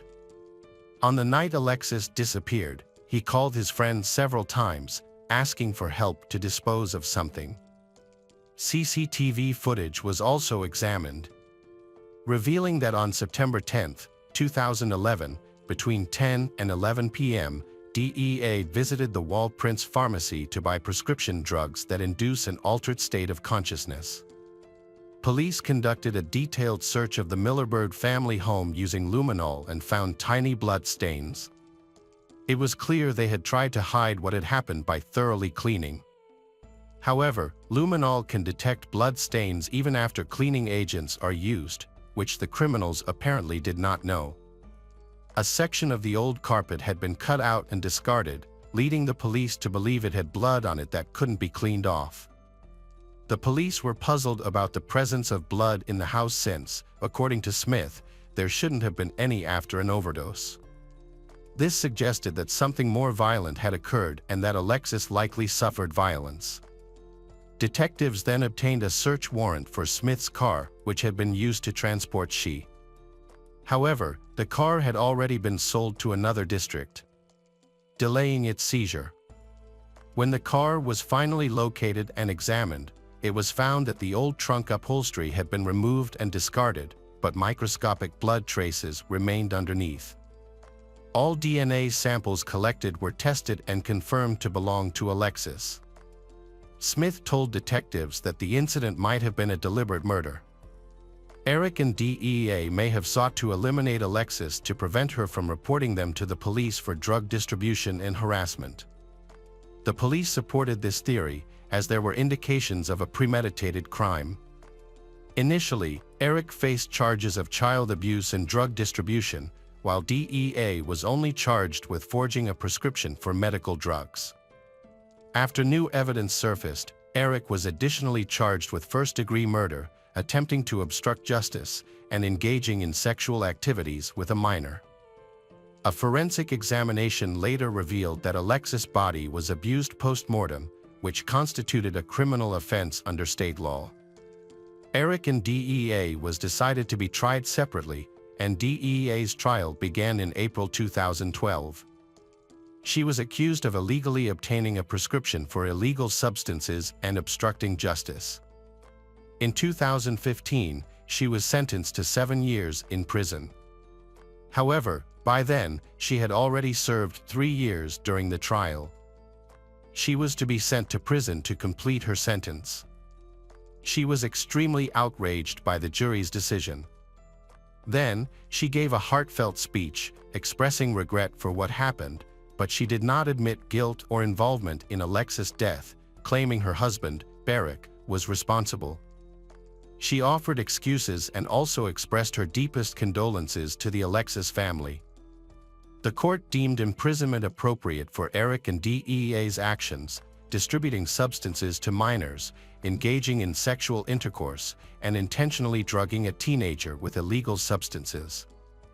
Additionally, they attempted to hide the body and mislead the investigation. Notably, the body was buried twice because Eric thought the first location was not secure enough. This indicated careful planning of the crimes. DEA stated that after 3 years in prison, she realized her mistakes and wanted to reintegrate into society. She requested freedom, but no one believed her intentions were genuine. Her actions were seen as an effort to avoid more jail time, so the commission decided she should remain imprisoned. DEA was sent back to jail to serve the rest of her sentence. However, she soon became eligible for parole. While in prison, her relationship with Eric fell apart. They argued, and DEA filed for divorce, which was finalized. During his imprisonment, Eric changed the tattoo on his neck from DEA's name to Death, which was in English. This change led to disciplinary action against him. In July 2013, Eric Millerbird's trial began. By March 2014, he pleaded not guilty to all charges. He claimed that the night Alexis disappeared, she stayed with them to babysit. After returning from a date, they used substances together at her request. They all attempted to engage in sexual activity. Regarding the drug use, Eric asserted that Alexis used the substances voluntarily. During the trial, Eric's criminal history was revealed. Between 1997 and 2011, he faced multiple charges, including burglary, firearm offenses, and resisting arrest. During the trial, the front rows of the courtroom were filled with Alexis' friends and acquaintances, all visibly grieving. This hearing was particularly challenging for them as it revealed sensitive details about the life of the underage girl for the first time. Previously, her relatives were unaware that she was paid in substances by her employers for her work as a nanny. These adults had gotten her addicted. However, Eric showed no remorse for exploiting the girl. He remained jailed during the trial for providing illegal substances to minors and harassing them. This situation likely led to conflicts for Eric in prison. He was attacked by his cellmate, Simon Russell, who stabbed him around 30 times, focusing on his head and neck. He also suffered multiple defensive wounds on his hands. He was then taken to the hospital, where his condition was deemed satisfactory after receiving first aid. He survived the attack. The day after, Simon was charged with attempted murder and obstruction of justice. Eric's provocative behavior was seen as outright disrespect both in jail and in the courtroom. He not only supplied Alexis, a 16-year-old girl, with marijuana but also repeatedly attempted to have sexual relations with her. On the night of the girl's death, he assaulted her even after she had died. Eric's wife, DEA, testified against him, accusing him of committing the crime. She stated that he forced Alexis to take 3 doses of drugs and then started to harass her. When Alexis became ill, they attempted to help her, but it was too late, and she died. Despite this, Eric still engaged in sexual intercourse with her after her death. The prosecution supported this account. The prosecutor argued that Eric behaved monstrously, exploiting Alexis's trust, coercing her into consuming hard drugs, and then assaulting her by stabbing and bludgeoning her. They claimed his sexual desire was the main motive for the murder. However, Eric's lawyer contended that DEA's testimony was false, accusing her of manipulating the situation to avoid punishment and by shifting blame onto her husband. Actually, the prosecution only presented communication records from Alexis' accounts, with no evidence from DEA that Eric had given her a lethal dosage of illegal drugs. The medical examiner's report stated that the official cause of death was an overdose, despite other injuries sustained. There was no definitive proof that Alexis didn't inject the drugs herself. Only witness testimonies could clarify any involvement in her drug use. However, Eric and DEA blamed each other. The defense argued that DEA's involvement in the crime was greater than she admitted and that she was equally guilty. They alleged that she urged Eric to kill Alexis and dispose of the body. The lawyers claimed Alexis's death was accidental due to an overdose. Furthermore, the defense lawyers suggested that DEA should bear significant responsibility for the incident.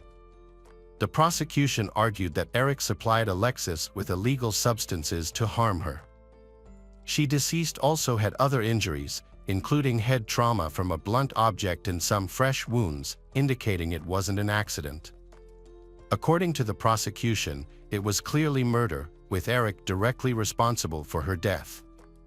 They demanded the harshest possible punishment for Eric, describing him as a manipulator who first got the girl addicted to mild illegal substances and then continued to administer them for his exploitation. The trial was highly controversial, with an uncertain outcome until sentencing. Eric advised his lawyers to agree to let him take some responsibility. He believed it was only fair to admit his role in what happened and apologize to Alexis' family, hoping to receive a lighter sentence. However, he denied committing deliberate murder. He claimed he did not inject she with psychoactive substances, attributing this action to DEA.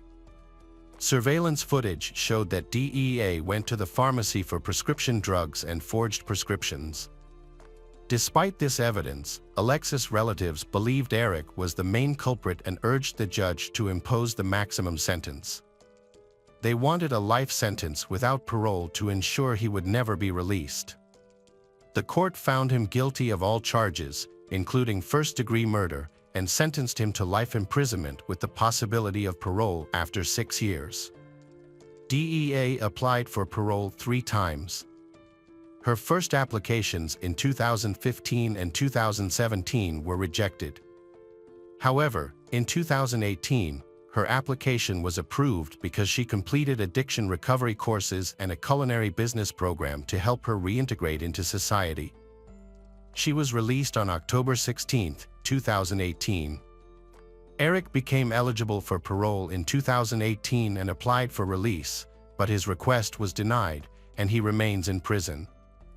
Alexis' family hopes he will. Hey detectives! Welcome back. We've got another mysterious case to explore. The case of Samantha Knight and Renee Aitken. Samantha Knight was born in 1977. She lived with her parents in the suburbs of Menly, Australia. But her parents' relationship did not last long, and they divorced. Then, she and her mother moved to Bronte. When she was in 6th grade, they relocated again, this time to Bondi, a suburb of Sydney, where they settled in an apartment on Imperial Street. Their lifestyle was modest. Her mother worked long hours, which forced her to be independent. Her father frequently visited and provided financial support. On August 19, Samantha, a schoolgirl, turned 9 years old. After classes ended at 4 p.m., she returned home around 4:15 p.m., while her mother was still at work. In the 1980s, it was common in the suburbs to use simple door latches. The neighborhood was calm and safe, and everyone knew each other, allowing children to stay home alone in locked houses while their parents worked. This was considered normal, so Samantha had the freedom to come and go from their apartment while her mother was at work. August 19th was just like any other day. After school, Samantha changed into a pink skirt, a dark blue jumper, and blue sandals before heading out for a walk. A few hours later, her mother, Tess Knight, returned home from work and found a half-eaten sandwich in the kitchen, but little girl was missing. Tess wasn't initially worried, as it was common for Samantha to go for walks with friends and sometimes skip meals to do so. She continued with her evening routine, expecting her daughter to return soon. However, as it got darker, Tess began to feel anxious. Samantha usually came home before dark, and her absence was concerning. She decided to search for her daughter. Since they had recently moved to the area, not many people knew her, making the search more difficult. She asked neighbors, acquaintances, and Samantha's friends if they had seen her, but no one had any information, which heightened her alarm. Without a mobile phone, she couldn't call Samantha or track her whereabouts. When she returned home, Tess checked again to see if Samantha had come back while she was out, but she was still missing. In a state of urgency, she called emergency services to report her daughter's disappearance, Samantha. Soon after, the police came to her house. They spoke with she to gather details about Samantha's disappearance. She was confused and said she didn't know what had happened because she was at work. Unfortunately, there were no surveillance cameras in the area, so the police had to rely on tips from witnesses who might have seen something unusual. Police immediately interviewed neighbors, friends, family members of Samantha and anyone nearby for clues. Several store employees reported seeing the girl.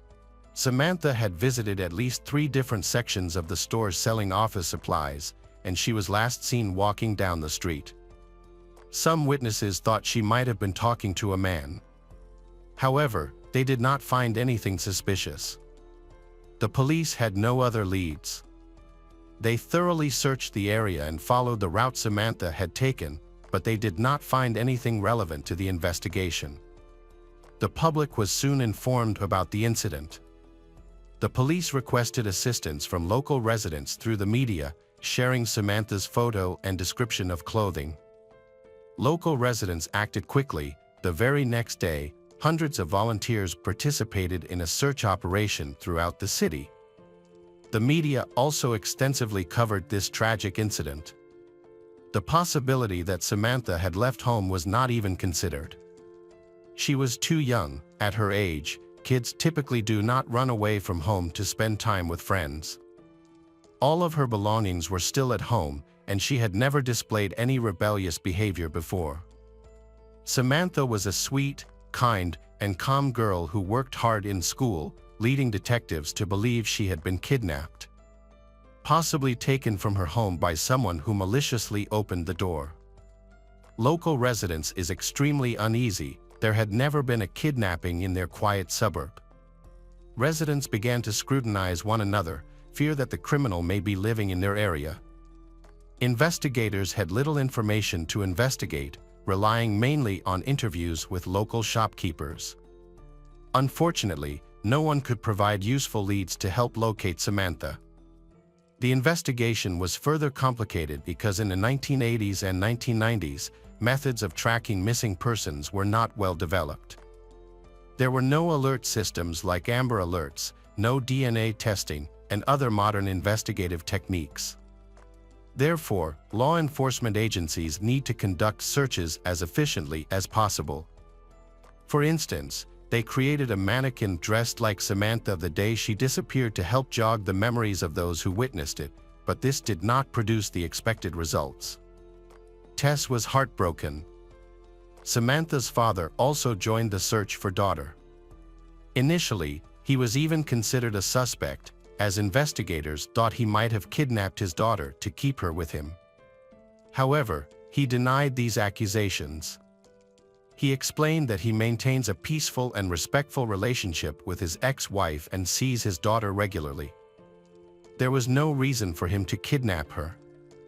When the investigation gets difficult, detectives must try their best to identify suspects. The relatives of Samantha began to lose hope of finding her alive and feared the worst. Police are also leaning towards the theory that the girl may have died, possibly taken by human traffickers and taken to another country. This theory was explored, but for 12 years, there is no evidence to confirm this. When the police received a significant lead from a woman, they focused on a local resident named Michael Guider. He lived near where Samantha had disappeared, had been in prison since 1996 for child rape and may be a suspect in Samantha's disappearance. Michael's life is full of disgusting incidents. Born in 1950, he grew up in Melbourne with an alcoholic mother and a younger brother named Tim, born in 1953. Eventually, their mother sent them to an orphanage, where Michael faced further sexual abuse from older children, many of whom were under the influence of drugs. Other children also suffered violence, including Tim, but they all remained silent due to threats. Michael's mental health becomes increasingly serious, and as he matures, he begins to negatively impact the other children in the orphanage. When he was 15 years old, he escaped and began a life of petty crime. His younger brother, Tim, no better, he committed armed robbery and was imprisoned for it. After serving his time, Tim seemed to reform. He became a sculptor, got married, and had children, staying out of trouble and off criminal records. In contrast, Michael continued his criminal activities and showed no intention of changing. He never held a steady job and only worked part-time as a gardener, mowing lawns for neighbors. Michael's first arrest came in the 1970s, when he was charged with setting fire to a store. As an adult, he developed a passion for Australian Aboriginal culture and became knowledgeable about rock art. However, in 1996, he was convicted of sexual offenses for molesting 11 children, aged 2 to 16. At least 60 similar charges were brought against him. Some sources suggested that the actual number of victims could be much higher. During the investigation into the child abuse cases, Michael quickly cooperating with the police. This was taken into account during the sentencing. As a result, he was sentenced to 6 years in prison. Michael usually acts in a consistent manner. He targeted vulnerable single mothers, often those who struggled with alcohol or drug addiction, or those who were easily influenced. By building trust with these women, he presented himself as kind and courteous, manipulating their perceptions to lower their guard. He often sought opportunities to be alone with their children, claiming he wanted to care for them while their mothers were away. Mothers noticed his attentive behavior and had no qualms about leaving him with their children. By posing as a caregiver, he gained access to the children, which he exploited. Michael would give the children Coca-Cola that was laced with sleeping pills. Once they were unconscious, he photographed and sexually assaulted them. Eventually, some children had the courage to tell their mothers about Michael, and the truth was revealed that he was acting like a serial predator. When the police searched his home, they discovered a large stash of photos, numbering in the thousands. Several photos showed instances of sexual abuse while the victim was unconscious, including images of Samantha and one of her friends without clothes. In one of the photos, police discovered the best friend of Samantha. At that time, she was already 21 years old, and detectives attempted to speak with her. However, both she and her mother refused to cooperate. Eventually, they were summoned to court and compelled to testify. Investigators are looking into a connection between Michael, a serial rapist, and Samantha's disappearance. Among the evidence found, police discovered a peculiar album containing newspaper clippings about missing children, including Samantha. Detectives were curious about why he kept these clippings. Normally, criminals often do this to gather mementos related to their crimes. During questioning, Michael claimed he was simply interested in unsolved cases out of curiosity. While this album was not a major issue, when combined with other elements of his criminal record, it raised serious concerns. After reviewing all the evidence, including photographs of violent scenes, police filed 11 additional charges against him. The total sentence for these new crimes was 6.5 years. At that time, investigators were unable to charge Michaels with kidnapping Samantha, but they suspected his involvement in her disappearance and continued to monitor him. While he was in prison, police observed that he was beaten during all interrogations. He endured severe mistreatment, his cellmates attacked and assaulted him, and the guards failing to intervene. In 2000, journalist Denise Hoffman wrote a book about the missing child, Samantha. She was personally acquainted with Michael and highly appreciated his work as a renowned expert on Australian Aboriginal life. He was knowledgeable in this field and had appeared on television. However, despite their friendship and his expertise, Denise had strong reasons to believe that he was linked to the case of Samantha's disappearance. She begins investigating on her own after he confides in her about his wife, who also knows Samantha's mother. Denise noticed that Michael's demeanor changed significantly whenever the conversation shifted to Samantha's case. During these discussions, his expression will change a lot. He began speaking in a strange, muffled tone and appeared increasingly unsettling. This behavior made Denise even more suspicious of him. Unfortunately, Denise were unable to resolve the case and failed to get a confession from Michael. He denied any involvement in Samantha's disappearance, claiming he had only seen her a few times and did not remember her. This was clearly a lie. To assist the police, Michael's younger brother, Tim, agreed to help him confess. Tim underwent intensive training and consulted psychologists to find the most effective method to help Michael tell the truth. Michael was already under significant stress, and as he broke down, he confessed to accidentally killing Samantha in 1986. He described to the detectives what happened the day little girl disappeared. He claimed that he had known Samantha for some time and had earned her trust, which led her to agree to go with him that day. Michael drove her to a remote area in the wilderness. There, he offered her a bottle of Co-Ca laced with sleeping pills. After she drank it, she lost consciousness. When he began to assault her, she suddenly woke up and started screaming. To silence her, he gave her more sleeping pills, and she passed out again. Afterward, he briefly stepped out of the car for a walk. When he returned, he found that little girl was unresponsive.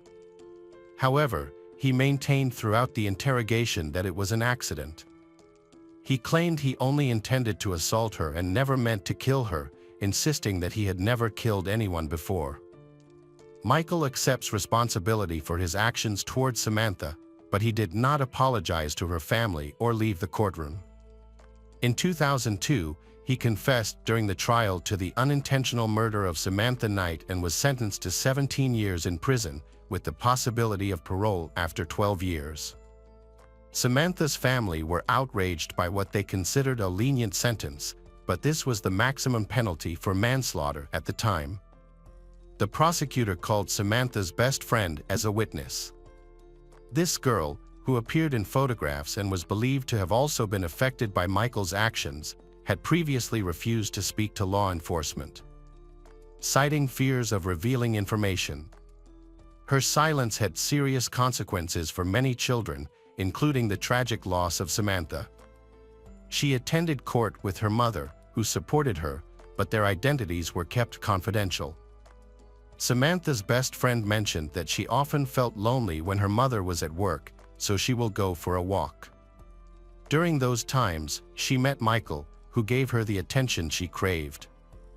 Friend claimed that Samantha's mother sometimes left she with Michael and even spent the night with him, during which he molested she. However, Samantha's mother firmly denied knowing Michael and insisted that she never left him alone with Samantha.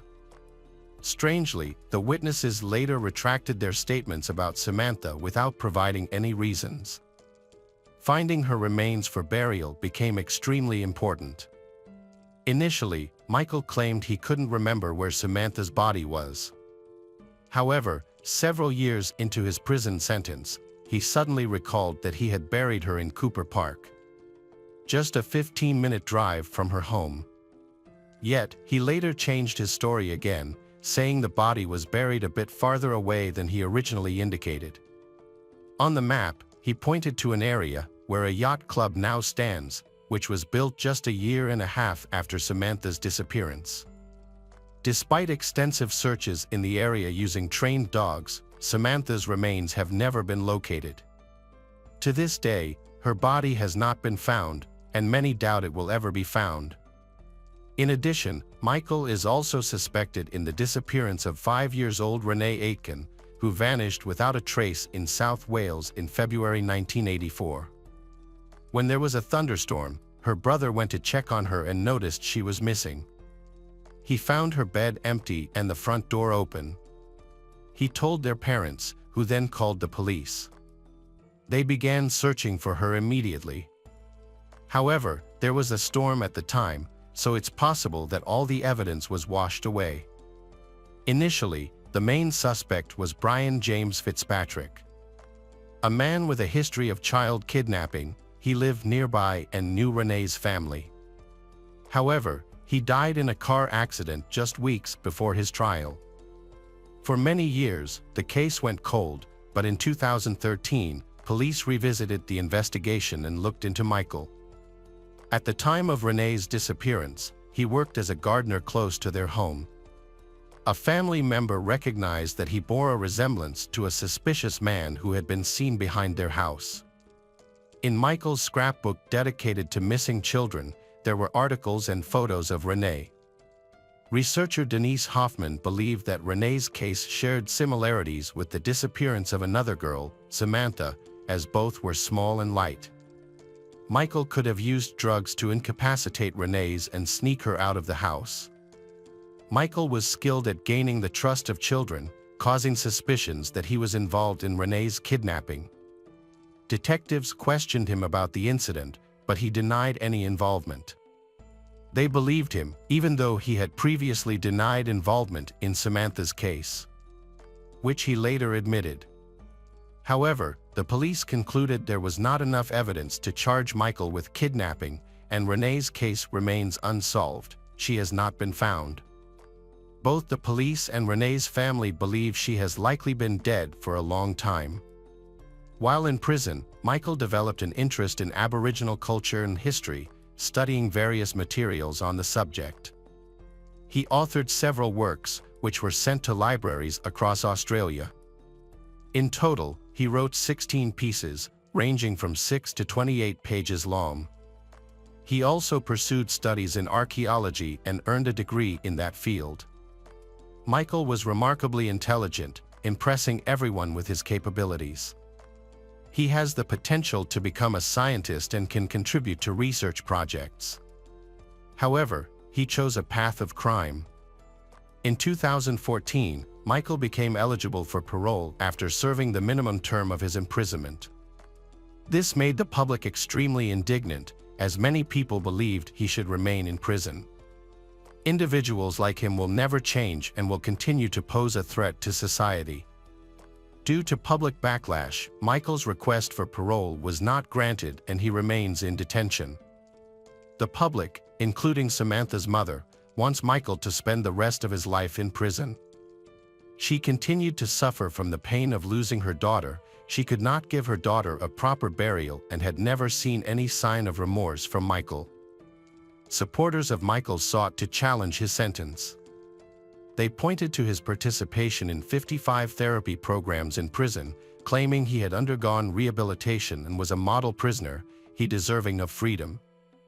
He behaved well and did not violate prison rules, leading to his release on September 5, 2019, at the age of 68.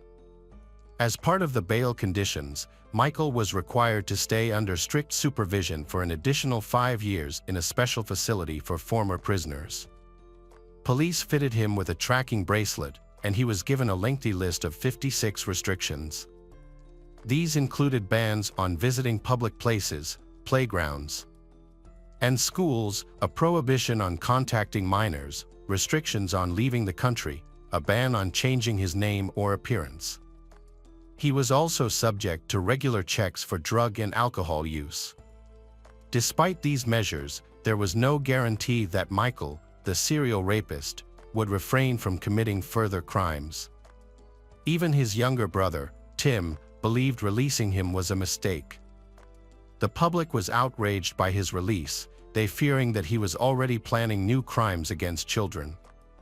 When Michael was released, he had a large tumor in his groin, which he had refused to treat while in prison due to a lack of trust in the medical staff. After his release, he focused on his health, successfully treating the tumor and managing his heart disease. However, he declined medication to reduce his libido because he believed they would interfere with his other medications. Initially, Michael stayed in a shelter near Long Bay, but when the public discovered his location and began to pursue him, he was moved to a secret location. The public was outraged that once his supervision period ended, he would be completely free, able to change his name and appearance, get married, have children, and travel, opportunities that Samantha would never have. This led many to believe that his sentence was unfair. Hello friends, welcome to our channel. Today we're going to take a look at another horrible case with you. The case of Neurotter family. Michelle and Lloyd Neurotter, two high school students, have a very close relationship. He was a year younger than she, but this didn't stop him from falling in love with her. They dated for 2 years and then got married. By the mid-90s, Lloyd graduated with an engineering degree and began teaching science at a university. He then worked as an engineer at a factory. Michelle pursued higher education and became an English teacher at a college. During this time, their first daughter was born, followed by 2 more daughters later on. The 90s were a period of many important changes for them. They moved to a large house in a town called Corning, near New York. They appeared happy. Lloyd works very hard but still makes time for his family, especially his 3 daughters. Michelle was positive and energetic, managing the household and caring for the children. As a teacher, she also educated their children at home. Together, they formed an ideal family, admired by many of their acquaintances. Over time, Lloyd's behavior changed significantly. He used to be a caring father and husband, but then he began to act in a patriarchal manner, manipulating his family to control them. He demanded complete obedience to the rules he set. If there is a conflict, he is willing to use force to force his wife and children to agree with his point of view. This caused the family's relationships to deteriorate. The only daughter with whom Lloyd maintains a good relationship is his second daughter, Carrie. She stood out among her siblings because of her loyalty to he. He spent time with her, took her to the ballet and other events, and even did her hair and makeup. However, he did not show such affection to the rest of the family. As Carrie grew up, she became a very thoughtful person, actively involved in many charitable organizations, and enjoyed helping the homeless. Despite some disagreements. But the Neurotter family stayed together until 2008. During this time, America faced a severe financial crisis, causing job and money problems for millions. Lloyd lost his job and had to look for a new one, but many others were in the same situation. Michelle also looked for jobs but couldn't find any. She had been managing household duties and caring for their daughters. Lloyd eventually found a decent job in New Jersey. Michelle was relieved that he found employment. He moved to New Jersey alone, while Michelle took a part-time job in their hometown, Corning, juggling it with childcare and housework.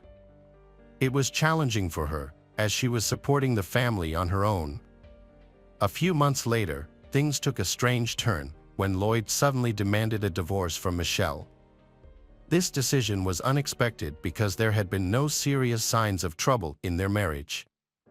Even their friends hadn't noticed any quarrels between them. Lloyd's decision was a complete shock to Michelle and children, leaving her feeling lost.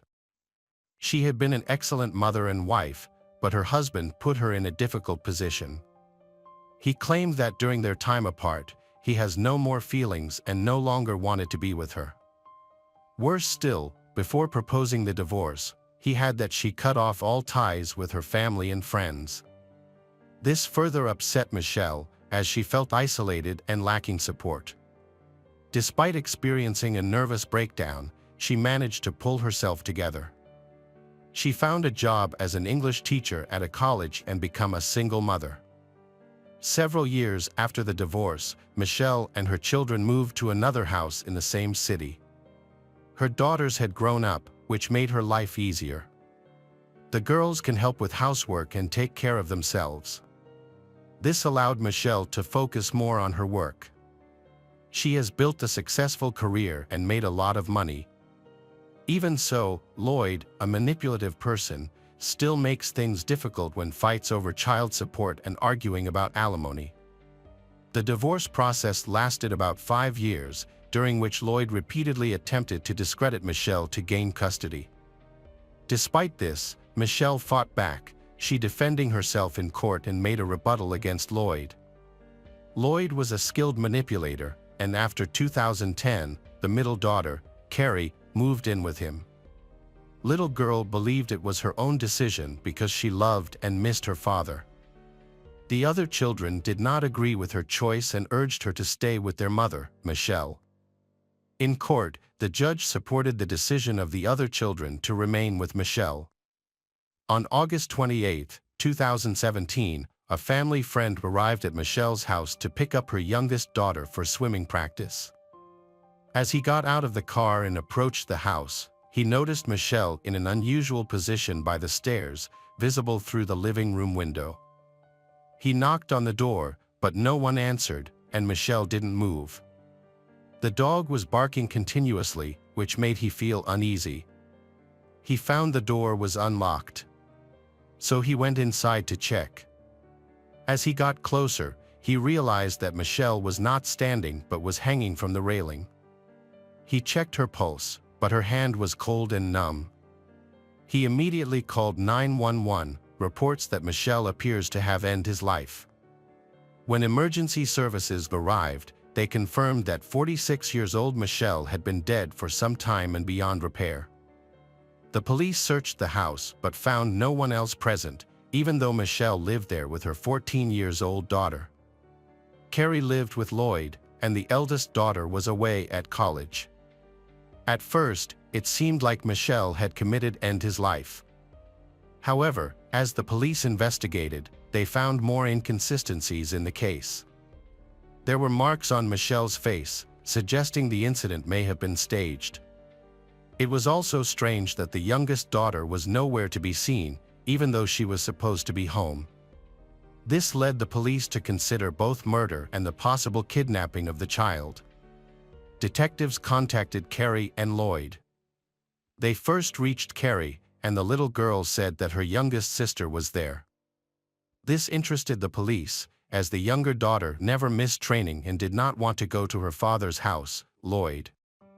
Michelle hadn't allowed her to miss school the day before, so why did she go there?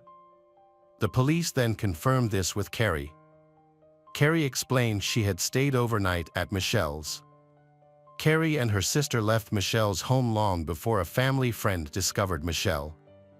According to little girl, Michelle had been unstable and hysterical during the day, so Carrie didn't want to leave her younger sister with her mother and took her with her. The story seemed implausible because Michelle's body was cold when discovered, indicating she had died long before. This contradicted Carrie's statement that they left shortly before a family friend found Michelle's. Contacting Michelle's acquaintances and friends also made Carrie's story more suspicious, as they provided a different perspective to the police. A friend mentioned that 2 days before her death, Michelle attended a court hearing about custody issues for her youngest daughter. Lloyd was actively fighting for custody, but he was unexpectedly absent from the last meeting and did not answer calls, which was very unlike him. Michelle was very happy because she would win custody of her youngest daughter. She even celebrated with her lawyer, confident she would be granted full custody due to Lloyd's absence. Therefore, she had no reason to be anxious or depressed, as the custody issue had been resolved in her favor. Michelle's mother, Jeannie, upon learning about the tragedy, immediately informed the police that she suspected Lloyd of being responsible for her death. She could not believe that Michelle would choose to end her own life and leave her children behind. Consequently, Lloyd became the prime suspect, because for years, he tried to take away Michelle's custody, and their divorce had been contentious. It was initially difficult to reach Lloyd. According to Carrie, he was with her at the time of the murder, help her settle into her new home before going to university. Lloyd spent the night at a hotel in Rochester, which is about 160 kilometers from Cortland, and then flew to California for a job interview, placing him 4,000 kilometers away. When investigators contacted Lloyd and informed him of Michelle's death, he showed no emotion. After the trial, Lloyd went to the police station and confirmed Carrie's claim that during the time of Michelle's death, he was in another city helping Carrie move. According to Lloyd, Carrie came to see him at the hotel to see how he was getting along. He then took little girl to the parking lot, and she left, and he returned to his room. He provided the hotel reservation as evidence. Although he agreed to take a polygraph test, he never did. Detectives couldn't file charges due to insufficient evidence, but they were suspicious The police began reviewing CCTV footage and phone records to track the movements of Lloyd and Carrie in the days leading up to Michelle's death. They found inconsistencies between the footage and the location of Lloyd's phone, suggesting he was deliberately leaving his phone behind to hide his movements. It became clear he was not truthful. Carrie was indeed with he at a Rochester hotel, but in the evening, they went to the parking lot, and he did not return to the room as he claimed. They went somewhere on the night of the murder and only returned at 7 a.m. the next day. Investigators found that Lloyd was in financial trouble. He has to bear large debts. He owed $100,000 on one credit card and was in desperate need of money. However, after the death of Michelle, he received over $200,000 from her life insurance, which was beneficial for him. This made investigators more suspicious of him, and they to scrutinize him more closely. When checking the location data from Carrie and Lloyd's cell phones, investigators found out that it seemed like Carrie was involved too. The decision was made to monitor the conversations between Carrie and Lloyd. Wiretaps of their phone calls revealed they were indeed hiding something. They avoided many topics during their discussions, and Lloyd often abruptly ended Carrie's questions, as if aware they were being monitored. Some conversations were deferred to face-to-face meetings. Lloyd repeatedly stressed the importance of keeping quiet during their calls, indicating they had secrets to conceal. The detectives were certain they were on the right track and expected Carrie and Lloyd to confess, but it didn't happen. So, the police decided to accelerate the investigation by speaking to Carrie directly. They invited her for questioning. However, she did not go to the police station, making various excuses. Through wiretapping, the police discovered that Lloyd was pressuring her to delay and forbade her from going to the station to avoid exposure.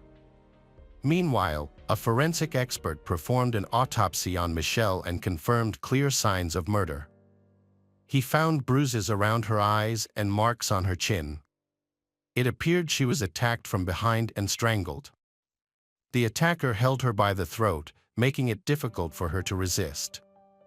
It was evident that she hadn't committed to end his life, and the situation was clearly a setup. This forced them to contact Carrie again. However, She continued not to go to the police station. The detectives didn't want to hear her excuses anymore, so they met her right after school. She was caught off guard and confused at the police station. Initially, she denied everything. She admitted to being with Lloyd at Michelle's house that morning, but claimed she didn't know what happened there. Her parents started arguing, then they went upstairs and continued arguing. Under pressure from the detectives, Carrie revealed an even more terrifying than Lloyd's. Carrie confessed that Lloyd really killed Michelle, and she was there to ensure her sister didn't witness the crime. She was actually an accomplice to the murder. A week before the incident, she and Lloyd planned to make it look like Michelle had ended her life. The police listened to the candid confession of she. She admitted to hating her mother but couldn't explain why. She idolized her father, Lloyd. This is typical behavior of a manipulated person. Under Lloyd's influence, Carrie's hatred for Michelle grew, he manipulating her until the end. This manipulation led her to become an accomplice, agreeing to help him, covering for him, and help prove his alibi. The police arrested Carrie. Then, they went to Lloyd's house, but he wasn't there. Investigators tracked him down in Princeton using his phone. When officers arrived at the parking lot where he was located, Lloyd saw them and climbed onto a railing, threatening to jump from the 5th floor. After 2 hours of negotiations, the police were able to reach him, and he was arrested. He was charged with first-degree murder, conspiracy to commit murder, and tampering with evidence. He was shocked by the arrest and denied all charges. He claimed he was at a hotel during the crime. Phone records supported his alibi, and he had a room reservation at the time. However, CCTV footage showed him leaving the hotel with Carrie at night and returning during the day.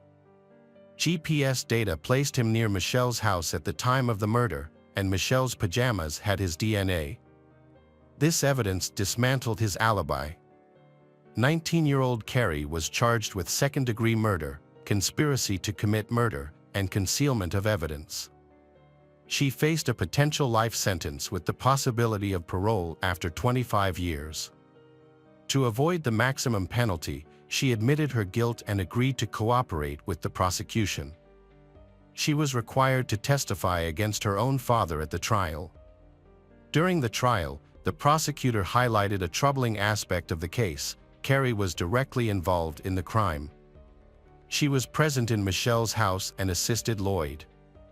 Despite having multiple chances to stop the crime, she chose not to intervene and instead helped her father murder her mother. According to the evidence, Carrie and Lloyd arrived at Michelle's house early in the morning. She trusted them and opened the front door, unaware of the impending betrayal by they. Lloyd attacked Michelle and strangled her with a rope. While this happened, Carrie ensured that her younger sister remained asleep and did not witness the crime. After the murder, they left through the back door, preventing the younger sister from realizing what had occurred inside the house. The evidence collected by the detectives included nearly 26 files.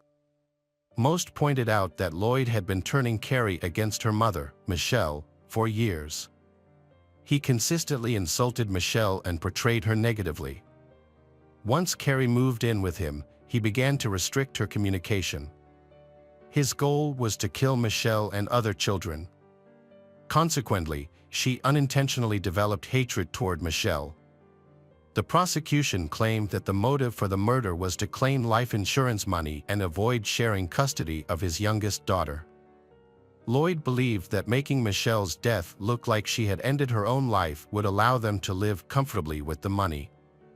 In court, Carrie testified that Lloyd gave her a harsh ultimatum: either they kill her mother, or he might end his own life. He complained about his difficult financial situation because he had to pay $6,000 in alimony every month, stating he couldn't continue living this way. Faced with this, Carrie made a dire choice and agreed to help in the crime against Michelle. The prosecutor acknowledged that Lloyd manipulated Carrie and advocated for lenient punishment for her. Ultimately, he admitted his guilt in the murder. As a result, Lloyd was found guilty of first-degree murder and other charges. He was sentenced to life in prison without the possibility of parole and is currently held at Clinton Correctional Facility in New York. During the trial, Carrie's maternal grandmother, Jeannie, requested a lighter sentence for Carrie and a harsher sentence for Lloyd, who had tormented Michelle throughout their 25-year marriage and ultimately killed her. Jeannie expressed that she did not believe Michelle would have wanted a severe prison sentence for Carrie, but rather for little girl to lead a happy life. Carrie was found guilty of concealing evidence. The judge considered Jeannie's plea and the prosecutor's perspective, resulting in the lightest possible sentence of 1 to 3 years in prison. Carrie was released early on January 16, 2020. Hello, crime enthusiasts, are you ready for another chilling investigation? The case of Jennifer Wirtz. After Rebecca and her husband divorced, she and her daughter, Jennifer, moved to the Somerset Tower residential area.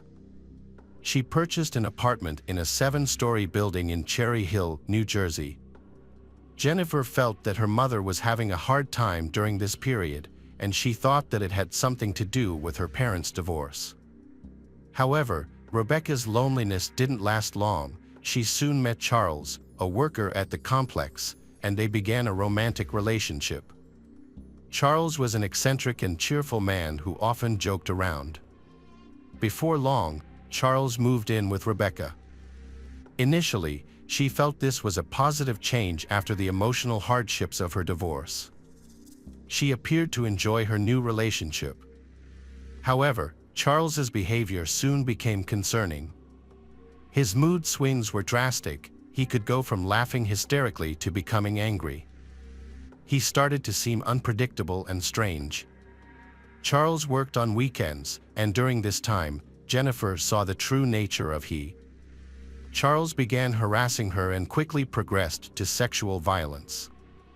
At just 7 years old, Jennifer realized that something terrible was happening. Little girl mustered the courage to tell her mother, Rebecca, about it. However, Rebecca didn't believe her daughter. Rebecca dismissed her claims, telling her that she was imagining things, which caused she to resent her mother. Rebecca never took any action against Charles, not even to investigate her daughter's allegations. As a result, the abuse continued regularly. Jennifer felt so miserable that she didn't want to go home after school because her mother was not supportive. This situation persisted for 3 years. On February 26, 1991, police contacted Rebecca to ask for information about her missing neighbor, Dee Dee Rosenthal. Detectives interviewed everyone in the area to gather information about Dee Dee. That same day, they also questioned a local rapist named Charles. He surprised them by claiming he did not know Dee Dee, despite the fact that they had been neighbors for a long time. As an employee of the complex, he should have seen her regularly at work. Dee Dee Rosenthal, 32, is a therapist who specializes in supporting children with autism. Her colleagues, patients, neighbors, and family all spoke highly of her, indicating that no one would wish her harm. Dee Dee had moved from Canada to the United States less than a year before her disappearance. Witnesses reported seeing her for the last time on February 22, and since then, there had been no leads. Investigators spoke not only with neighbors but also with Dee Dee's family. Her brother, Blaine, mentioned that Dee Dee had aspirations of attending the Alvin Institute in Philadelphia, a dream she had since college, which motivated her move to the U.S. The Alvin Institute is a specialized clinic designed to help children with autism. Blaine expressed disapproval of Dee Dee's decision to move to the United States, feeling that it was a harsh place and very different from Canada and their familiar traditions. He admitted to the police that he tried his best to prevent her from leaving for a foreign country, but she was very determined, took everything for granted, and believed she would be able to return home soon. Witnesses reported seeing a woman who resembled Dee Dee, but identified her as Lori. Unfortunately, these leads did not yield any results. Ultimately, his hopes were not realized, and Dee Dee vanished without a trace. At the beginning of the investigation, the police focused on two suspects, both of whom worked at the apartment complex where Dee Dee disappeared. The first suspect was Steve Gomez, Dee Dee's boyfriend. The second was Charles Reddish, the man known locally as Crazy Charles. Both men appeared suspicious, but the police lacked concrete evidence against them. Despite this, they remained on the investigators' radar. Charles claimed he spent the entire day on February 22nd with his mother and a young girl named Jennifer. Little girl confirmed his alibi, stating he was with her the whole time. The police could not find any evidence to charge Charles. However, some detectives noticed Jennifer's fear when they mentioned him. This caught the attention of investigators, but they could not take any action against Charles without further evidence or testimony. The Wirtz family experienced several years of suffering and humiliation after a mysterious incident, which ultimately led them to move out of the apartment complex. While this may make people suspicious, the act actually stems from anxiety about the possibility of a crime happening around them. Many residents chose to leave for their safety because rumors of Dee Dee's disappearance had spread quickly. People were eager to distance themselves from the possibility of living near a potential criminal. Meanwhile, detectives continued their investigation. As they gathered more information, they encountered increasingly conflicting clues. Forensic experts examined the home of Dee Dee, but found it completely empty. The apartment was clean and tidy, with no signs of forced entry or a struggle. However, the front door was unlocked, which was unusual for a missing person case. Despite their efforts, forensic experts found no evidence of blood. It appeared as if Dee Dee had calmly left her apartment, as her belongings were untouched and her car was still parked outside. The only clue investigators discovered was an $80 check hidden in a diary, but there was no cash in her purse or wallet. All clues pointed to Dee Dee having left her home voluntarily. Investigators learned that she had financial difficulties, often spending more than she earned and have a lot of debt, but these problems do not appear to be serious enough to involve kidnapping or murder. However, it raised the question, did Dee Dee leave to escape her creditors? After interviewing all of Dee Dee's neighbors, detectives uncovered a concerning claim from one elderly woman. She reported that on February 22nd, around 4 a.m., she was awakened by a loud thud from the ceiling, which she later realized was caused by Dee Dee, her upstairs neighbor. The sound startled her, but after a brief silence, she assumed it was just something that had fallen and returned to sleep. Meanwhile, all the other residents provided no useful information, leaving the investigation at a standstill. Dee Dee's sudden disappearance captured public attention, and the media began extensively covering the story. However, due to a lack of evidence, the case remained unresolved for years. The Wirtz family later moved into a new home north of Cherry Hill. Rebecca and Jennifer felt so sad for Dee Dee, but they never knew what happened to her. Over time, they, like others, gradually forgot about Dee Dee, including the police, who suggested she might have returned to Canada. Dee Dee's brother Blaine is not satisfied with this explanation and continues to search for her. Unlike everyone else, he is the only one who doesn't give up. He's frustrated by law enforcement's inability to provide answers or locate Dee Dee. He spent years visiting local bars, restaurants, and neighbors' apartments around Hill 67, interviewing anyone who might have information. Eventually, Blaine admits that his relentless search has become a kind of obsession, causing him to lose almost everything, including his family. One day, upon returning home from another search, his wife told him she wanted to break up, marking the end of their relationship. Life was challenging for the Wirtz family after they moved to a new home. They understood why Charles was called crazy. He often acted inappropriately and hurled insults at Rebecca and Jennifer. His aggression was escalating, and although Jennifer never witnessed he physically harmed her mother, Rebecca, but little girls suspected that her mother was also suffering from his abusive behavior. However, they stayed together and Rebecca endured the troubles of the relationship. For years, Jennifer suffered from the pain of his abuse, and little girl knew her mother was enduring the same. Despite everything, Rebecca was not ready to leave him. Jennifer spent a lot of time trying to convince her mother, Rebecca, to leave Charles. Eventually, little girl succeeded in persuading her mother that their toxic relationship needed to end. They planned an escape and decided to move in with Jennifer's grandmother, a place Charles had never visited, which would keep them hidden. Jennifer was thrilled with this plan. Little girl looked forward to being free from Charles, the man who had tormented her for so long. It seemed like they were on the verge of freedom. However, Rebecca made a critical mistake by inadvertently revealing their plans to Charles. It was Jennifer's last day at school.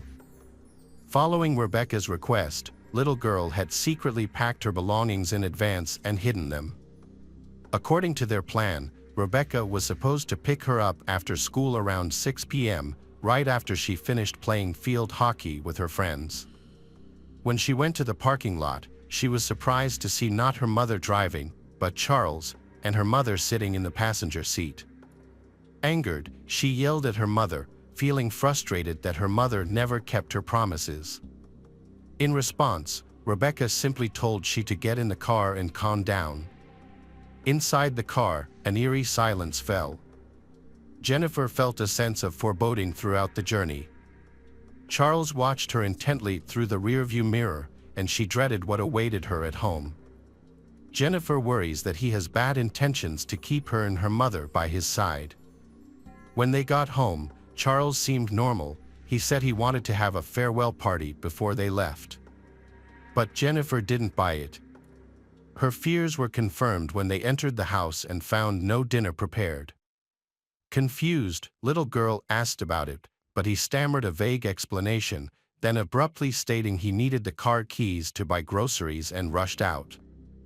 Desperate, Jennifer urged Rebecca to seize the moment and escape before Charles returned, sensing something was off. However, Rebecca dismissed her concerns and told her to wait for he to return. He has a surprise for them. Frustrated, Jennifer retreated to her room, lay down on her bed, and eventually fell asleep. In the middle of the night, Jennifer was jolted awake by a loud noise around 2 a.m. Alarmed, she couldn't ignore it any longer. She got up and began to descend the stairs, the noise growing louder. When she reached the doorway, she realized something terrible was happening. The sounds were like violent blows, and little girl felt helpless, not knowing how long this horrifying scene would continue. Rebecca was lying on the floor, while her attacker, Charles, leaned over her, striking her repeatedly. Suddenly, he turned around and saw Jennifer. He grabbed the little girl by her hair and dragged her into the living room, where the violence was happening. As he pulled she past Rebecca, she saw something horrifying. Her mother's face was so badly injured that she could hardly recognize her. Rebecca, 43 years old, had a shattered jaw and a broken arm, and she showed no signs of life. To Jennifer, it looked like her mother was dead. Desperate, Jennifer pleaded with Charles not to harm them and to let them go. But he threw her into a chair in the living room, positioning her directly in front of Rebecca. Then, he picked up a small axe from the floor and slowly approached Rebecca. Panicking, little girl screamed for him to stop. She could hear her mother's labored breathing and realized her mother was still alive.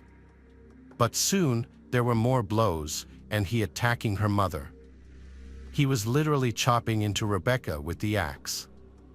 The smell of blood filled the air. Then, he pulled the sheet off Jennifer and dragged her upstairs to the bedroom. There, he tortured and raped her for 2 to 3 hours. Little girl was powerless to resist and simply prayed for it all to end. After Charles finished his torment, he sat next to Jennifer on the bed. She was badly injured and covered in blood, but she was still alive. Then, he asked her to kill him. Jennifer replied that she couldn't do that. He suddenly declared that he would kill her and then end his life, as he didn't want to end up in prison. Terrified, Jennifer didn't want to take a life, even one as evil as Charles's. Although she felt helpless, she remembered methods she had seen in crime shows about negotiating with hostage takers, and she decided to apply them. Little girl focused on listening calmly to he.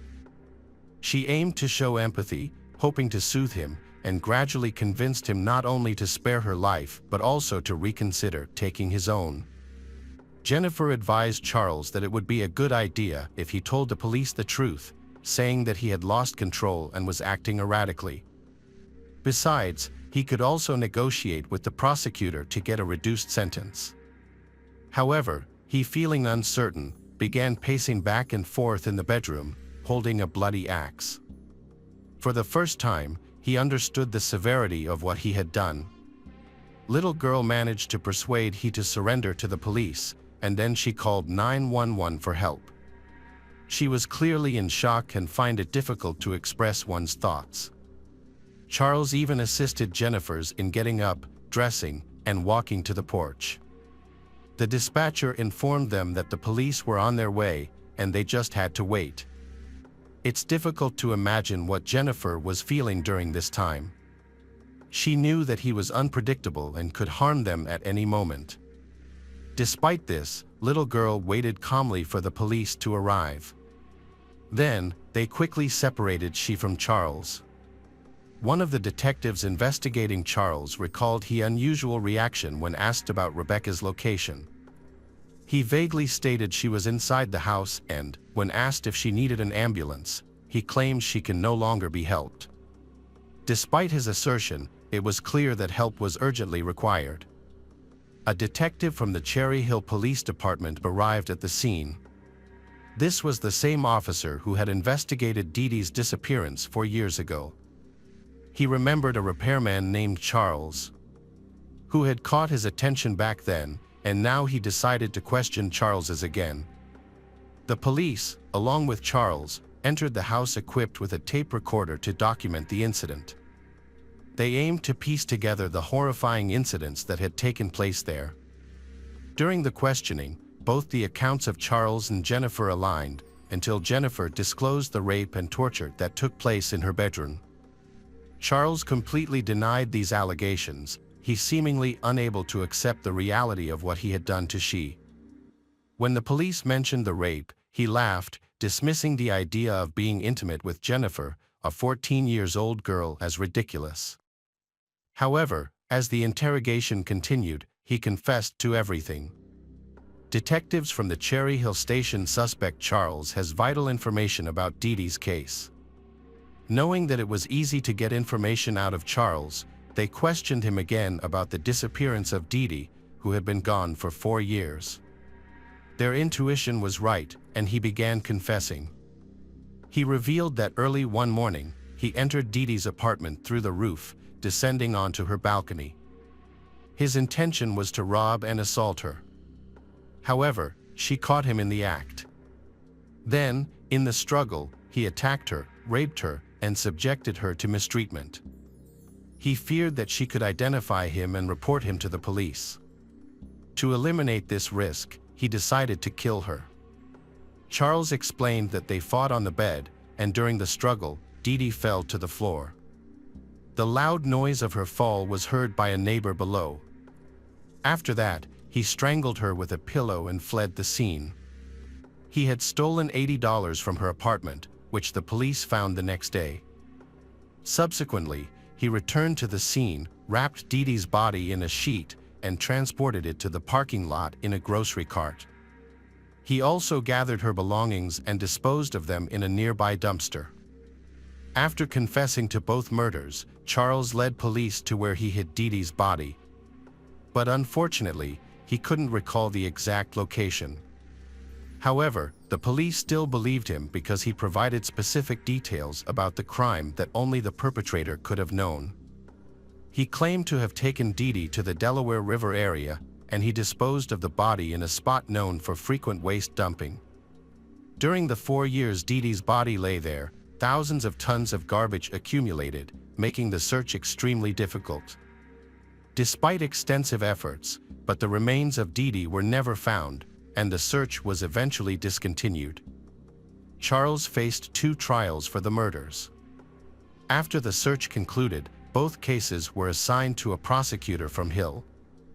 Following the initial meeting with the lawyer, Charles, apparently on the advice of his defense attorney, withdrew his earlier confessions to the murders. In any case, a confession alone is not enough to result in a conviction in the state of New Jersey. To achieve a conviction, any oral confession must be accompanied by specific and credible evidence. This means that Dee Dee's murder is unlikely to go unsolved, as the police have little evidence left other than an $80 check.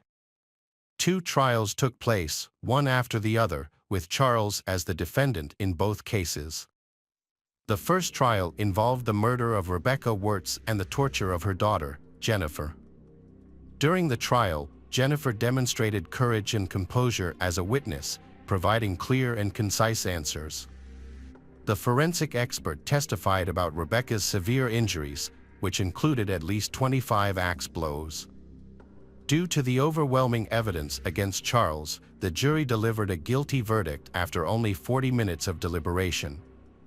As a result, Charles received a life sentence without the possibility of parole. The second trial involved the death of Dee Dee Rosenthal and presented a more complex situation. Although the prosecutor aimed to achieve a harsher punishment, the difficulty lay in the lack of evidence at the crime scene, which Charles had meticulously cleaned up. Furthermore, Charles retracted his earlier confession and presented an alibi, claiming that Dee Dee had simply moved away to start a new life. This new testimony gave Charles a chance to avoid conviction. However, the prosecutor tried to prove that Dee Dee was not the type of person who would give up everything and go adventuring. She has completely devoted her love to taking care of autistic children and she cannot leave them. Her brother, Blaine, corroborated this, stating that she would have informed him if she had planned to leave. Furthermore, all of her belongings, including her documents, keys, car, and pet cat, were still in her apartment. In Charles's recorded confession, he claimed that Rebecca was the only person who knew about his involvement in Dee Dee's murder. It is unclear why Rebecca chose to keep this a secret. Perhaps she was afraid of Charles or did not believe the truth. He stated in his confession, as well as in a previous conversation with his daughter, that he was under the influence of prohibited substances during both crimes. Charles Reddish was initially charged with Dee Dee Rosenthal's murder in November 1995. 3 years later, in December 1998, he was convicted of the crimes he committed against Rebecca and Jennifer. By March 2001, he agreed to confess to Dee Dee's manslaughter as part of a plea bargain with the prosecution. The terms of the agreement required he to reveal the location of Dee Dee's body. However, at the last minute, he changed his mind and refused to comply. The prosecutor believed that he realized the extent of his crimes and was concerned about additional charges, which led to him changing his mind. Consequently, the plea bargain was withdrawn, and he went to trial again in October 2001. Charles again made false claims that Dee Dee was still alive and mentioned a missing woman named Laura. However, the jury saw through the lie, and he was sentenced to death in 2002. But in 2004, the New Jersey Supreme Court overturned the death sentence. 1 year later, it was replaced with a prison term of 30 to 60 years, which was added to his life sentence for Rebecca and Jennifer. Unfortunately, the body of Dee Dee was never recovered. After the trial, Jennifer was able to start a new life. She moved in with her cousin Shannon. She was finally able to live a peaceful life, free from the years of torture and mistreatment. She attended a Catholic school, joined a support group for young girls who had survived traumatic experiences. Her relatives provided significant support.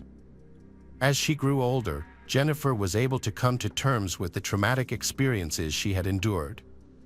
She worked hard, built a successful career, started a family, and became a mother to 2 daughters. Blaine, Dee Dee's brother, held on to hope despite his failure to find his missing younger sister. Blaine felt relieved to know that justice had been served, and especially that Charles was no longer causing harm to anyone because he was in custody. In tribute to Dee Dee, Blaine established a Canadian foundation in her name, focusing on supporting women who have endured physical and emotional abuse. Hello friends, welcome to our channel. Today we're going to take a look at another horrible case with you. The case of Victoria Rickman.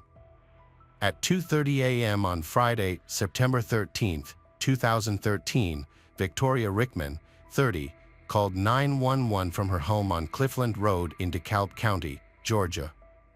She reported a violent incident involving her fiancé, William Carter. She told the operator that he had tried to rape her again, and despite her pleas for him to stop, he didn't, so she shot him multiple times. When the police arrived, they found Victoria at the door, holding a small dog. Inside the bedroom was a scene of chaos and violence.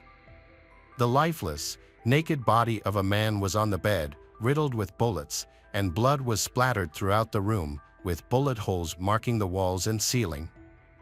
A .40 caliber pistol was found on the nightstand. The victim, 30 years old William Carter, was declared dead at the scene.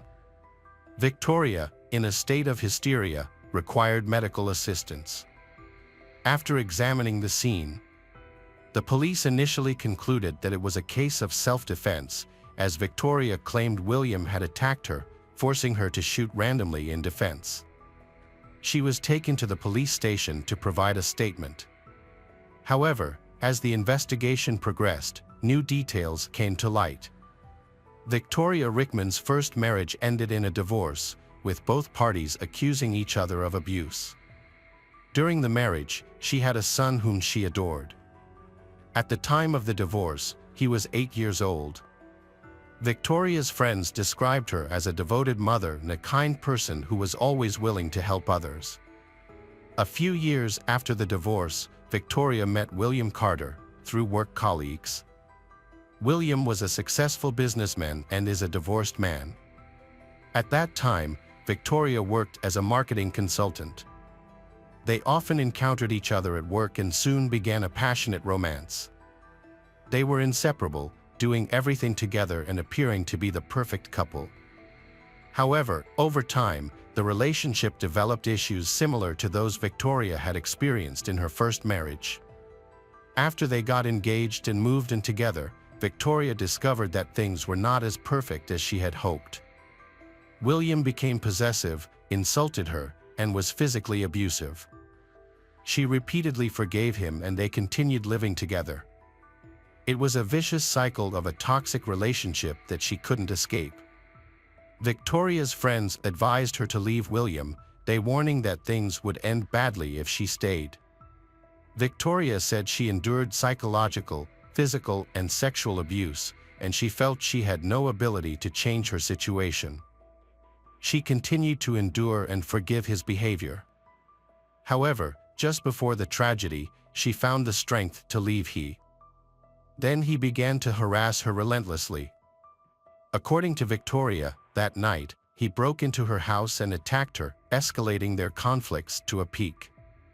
He threatened to rape her, and although she resisted, but she couldn't overpower him due to his physical strength. For the first time, Victoria feared for her life, convinced that the night would end in death. Either hers or his. So, she defended herself by grabbing a gun and shooting him multiple times. Victoria's best friend fully supported her and was sure that she was in grave danger that night, otherwise, she would not have used a weapon. The friend knew there were family issues but did not think it could all end like this. The detectives decided to speak with William's family to hear their version and get a more complete picture of the relationship between Victoria and William. William's parents, who had just learned of what happened to their son, immediately denied that it was self-defense. They gave a completely different story about Victoria. The parents said they had warned their son about the dangers of such a toxic relationship. They disliked Victoria from the start because of her unpleasant personality, and they saw her as a threat to be avoided. A few weeks before the tragedy, another disturbing incident occurred during an argument between William and Victoria. His parents noticed he was bleeding and injured. He explained that Victoria had hit him on the head with a hammer and bit his back. His parents were shocked because the blow was severe and could have been fatal. They dreaded to think what might have happened if she had had a gun. Then William and Victoria separated again, and his parents hope they won't come back. He didn't press charges against she because she threatened to accuse him of rape. William's family said they often argued and these conflicts often progressed into fights. Sometimes Victoria attacked William, and sometimes he attacked her. During their 3 years their relationship was tumultuous. Victoria and William frequently reported each other to the police for issues ranging from domestic disputes to assaults. Police reports confirmed this pattern. She threatened to obtain a restraining order against he, while he threatened to have her jailed for making false accusations. A few days before William died, he and Victoria met, but the meeting did not end well. They argued, and William called 911 to request police assistance to evict Victoria from his home. When the police arrived, Victoria claimed that William had hit her, but they saw that she had no injuries. The police discovered that she had sent text messages to his phone with false accusations, claiming he had kidnapped her and threatened her, whereas he was simply asking her to leave him alone. The police helped she pack her belongings and escorted her out of his house. William told her he never wanted to see her again. Although Victoria promised not to bother him anymore, she did not keep her word. A few days later, Victoria began texting William, asking to meet, but he ignored her. She then devised a new plan and contacted his ex-wife, repeatedly harassing his ex-wife. The ex-wife complained to William about her behavior. This upset he, and he sent she a message. He said she are too dangerous to be around, and told her never to contact him or his ex-wife again. The conflict reignited. During another argument, he threatened to report her to the police because she attacked him with a hammer. Victoria was furious because she realized that this could threaten her custody of her beloved son. William's family believed this was the motive for the crime. The relationship between William and Victoria became increasingly complicated and confusing. Although Victoria alleged that she was raped by William, an autopsy found no signs of violence or internal trauma, shows that sexual intercourse was consensual. On her body, there were only 2 small bruises, one on her arm and one on her leg. These bruises appeared old and not the result of a recent struggle, as they were already fading. Her new manicure was intact without any broken nails and showed no signs of a struggle since there were no skin particles under her nails. Furthermore, William did not have any scratches, which was unusual. When the police arrived at the house, Victoria's appearance raised suspicions. While the room was covered in blood, she appeared clean. With no blood on her pajamas or body, and her hair was wet as if she had just showered. The police doubted Victoria's story and suspected her of killing William. Forensic experts thoroughly investigated the scene of the tragedy and concluded that Victoria's testimony was inaccurate. Evidence indicated that William was shot while standing with his back to Victoria. It was believed he was next to the bed, facing the window, when he was hit 3 times. One of the shots caused blood to fill his lungs, leading to a cough. The high blood spatter on the wall next to the window suggested that he was standing when shot. After coughing, he likely fell onto the bed, and Victoria continued shooting him, she firing several more shots into his chest and head. There were no signs of a struggle in the house, everything was neatly in place. This also contradicts Victoria's testimony that a struggle occurred. Victoria was detained and brought to the police station for questioning. Upon hearing she was accused of murdering William, her expression changed drastically, surprised by the accusation. When the police tried to collect her phone as evidence for examination, she tried to snatch it back furiously. This behavior seemed strange to the investigators. It seemed that she was hiding something on the phone and feared it would be discovered. Investigators examined the correspondence between Victoria and William, as well as their phones, revealing that William deeply loved her. He sent heartfelt messages, calling her the love of his life, but expressed concern about her actions. He feared her false accusations might lead to his imprisonment. Subsequent messages from William show a marked change in tone. The investigation uncovered that Victoria had sent herself a threatening message from William's phone to incriminate him. Further evidence showed that Victoria had attacked William on at least 2 occasions, yet she called the police and claimed he attacked her. Victoria threatened to smear her neighbor Plunkett when he tried to evict her from the flat. Victoria Rickman was charged with first-degree murder and held without bail. She finally stood trial for the murder of William Carter in August 2017 after spending almost 4 years in jail. Once a vibrant and attractive woman, famous for her beautiful appearance, Victoria appeared completely different and almost unrecognizable in court. Several men testified about how skillfully she had manipulated them during flirtations, causing them to become infatuated with her and willing to do anything for her. Even some police officers admitted they were captivated by Victoria's beauty and flirtatious behavior when she responded to complaints of domestic violence, make them side with her. These officers later regretted their lack of impartiality. A prime example of Victoria's manipulation was her relationship with Deputy Sheriff Kobe County Price. She reported threats from William to him. Upon seeing bruises on her body, he entrusted her with one of his personal pistols for self-defense. This same pistol was used in the shooting of William. Additionally, the deputy sheriff took Victoria to a shooting range and taught her how to use a gun, and she developed her shooting skills expertly. After William was murdered, Victoria first called Cuba Price and then, on his advice, she called 911. During the trial, Cuba Price admitted he was captivated by Victoria despite being married at the time.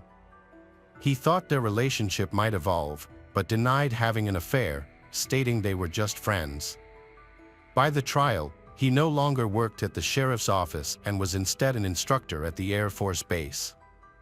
He had been fired 5 days after William's death for not cooperating with the investigation, as he protected and defended Victoria. The charges alleged that Victoria used her charm to entice William to her home on that tragic night. Sadly, William could no longer share his side of the story, so the prosecutor presented it on his behalf. According to the prosecutor, Victoria called William that evening, inviting him over with the promise of intimacy, thereby luring him into a trap. Once he arrived, she allegedly took advantage of the situation and killed him in cold blood by shooting him 9 times. The prosecutor argued that shooting him 9 times was excessive. Her decisive actions suggested premeditation, leading the prosecutor to conclude that it was a planned murder. Additional evidence supported this conclusion. At the time of the murder, Victoria was living with another man, Andrew, in his house. That night, she asked Andrew to stay at his mother's house so she could be alone and get a good night's sleep. Trusting her, Andrew agreed and went to his mother's. Just half an hour after he left, Victoria contacted William, and he arrived at her house after midnight. It's unclear what she said to him on the phone, but it's presumed she invited him over. There were no signs of forced entry. Victoria herself opened the door for William. He did not break into her home and was unaware of her address until she gave it to him during the call. During the trial, the doctor who examined Victoria after the murder testified, and photos of Victoria were presented. The doctor stated that he found no injuries on her body, including any defensive wounds or fresh bruises. It appeared she had not been raped, as their relationship was consensual. Notably, a bruise on her hand, which she claimed was from a fight with he, was visible in a selfie taken the day before his murder, proving it was unrelated to self-defense. Photographs from the crime scene were also shown at the trial. William's naked body, with multiple gunshot wounds, was found lying face up on the bed. His clothes were on the floor next to the bed, his watch was neatly placed on the nightstand, and he held a gold chain in his left hand. It seemed he was disturbed while dressing, and when he tried to refasten his necklace, he was shot. An expert confirmed that William was shot from behind, indicating he posed no threat to Victoria. An autopsy revealed that William was shot 9 times. 4 times in the chest, 3 in the back, and twice in the head. He also had bruises on his chin and left hand, likely caused by a blunt object. Blood spatters were found on the wall, curtains, and pillows on the floor. The medical examiner suggested that William was facing the window when he was first shot in the back, fell onto the bed, and was then shot the remaining times. During the trial, questions were raised about the reloading of the pistol. The pistol can only hold 12 rounds, yet 9 spent cartridges were found at the scene, leaving 4 bullets in the pistol. This totals 13 bullets, leading the prosecution to conclude that Victoria had reloaded the pistol. If she reloaded, the act could not be deemed as self-defense, as reloading shows premeditation. At the trial, a neighbor named Plankett testified that Victoria had previously threatened him when he attempted to evict her from her apartment. She threatened to accuse him of rape, causing him to back down to avoid trouble. Victoria had filed multiple rape complaints against different men. But no criminal cases were initiated because there was no evidence beyond her claims. The prosecution found it suspicious that all the men around her were accused of rape. The lawyer argued that Victoria was a vulnerable and defenseless woman in life. She had suffered violence from both her first husband and William, her fiancé. On the night of the incident, William broke into her house, assaulted, and raped her, then threatened her life. To protect herself, she used a firearm provided by her friend, the deputy sheriff. The lawyer asserted that this was clearly a case of self-defense. The defense stated that William arrived at Victoria's house intoxicated and under medication. A doctor testified that 3 days before his death, William reported experiencing delirium and was prescribed antipsychotics to aid his sleep. The lawyer also suggested he might have used illegal drugs that night, causing his aggression. However, it remains unknown whether he was intoxicated or on drugs that night, as no toxicology test was conducted. Dr. Chris Lees Perry, the former Georgia chief medical examiner, testified for the defense, indicating that Victoria first shot William in the chest, not the back. During the trial, Victoria's 911 call was played, and the lawyer stressed that the emotions she expressed were genuine and couldn't be faked. She sounded truly desperate. Victoria's best friend testified for the defense, stating that she had seen bruises on Victoria before, which Victoria claimed were caused by William. However, the friend never witnessed any violent incidents and couldn't confirm the bruises were from William. She did recall overhearing William yelling at Victoria on the phone once. Seeing Victoria's distress during that call convinced her that Victoria was a victim of domestic violence and not capable of murder. She believed Victoria acted in self-defense. The defense also highlighted William's troubled past. He had struggled with substance abuse and had been arrested several times for property damage. After 10 years of marijuana use, he went to rehab. William's parents confirmed this thing, but they said that he had overcome his addiction, rebuilt his life, and started a business. They were proud of his recovery and believed that Victoria was his last obsession. They felt that whenever she called, he would rush to her without realizing the potential danger. The prosecution presented a dramatic video recorded on Victoria's mobile phone 4 months before William's death. In the video, she threatened to call the police and accused him of rape after he kicked her out. She acted aggressively, trying to enter the house, but he prevented her. She responded that he could not tell her what to do and that she had a gun and knew how to use it. Her behavior did not seem like that of a typical victim of violence. The conversation concluded as William expressing that Victoria was frightening him, saying he did not want to see her anymore, and then leaving. The prosecution believed something similar occurred on the night of the incident, but with a tragic ending. At the trial, the jury heard two different yet plausible stories. They now had to decide which side was more convincing, its self-defense or premeditated murder. The jury reached a verdict in less than an hour, finding Victoria Rickman guilty. She sat silently, devastated by the decision, and cried. She addressed the judge, saying that she believed the jury was wrong. "Thank you for explaining the facts of this case. I am a mother whose son was taken from me." She describes herself as a battered woman who endured years of abuse and suffered nightmares and post-traumatic stress disorder from trying to defend herself. Victoria continued to deny her guilt and showed no remorse for shooting William. As a result, the judge was not lenient and sentenced Victoria to life in prison without parole. Her lawyer was also shocked by the verdict and sentence, considering them unfair. He believed the evidence was circumstantial and unconvincing, and that she deserved the possibility of parole and a more lenient sentence. Victoria is appealing and hopes her case will be reviewed, but so far her requests have been denied. William's daughter is being raised by his mother, and Victoria's son is being raised by her ex-husband.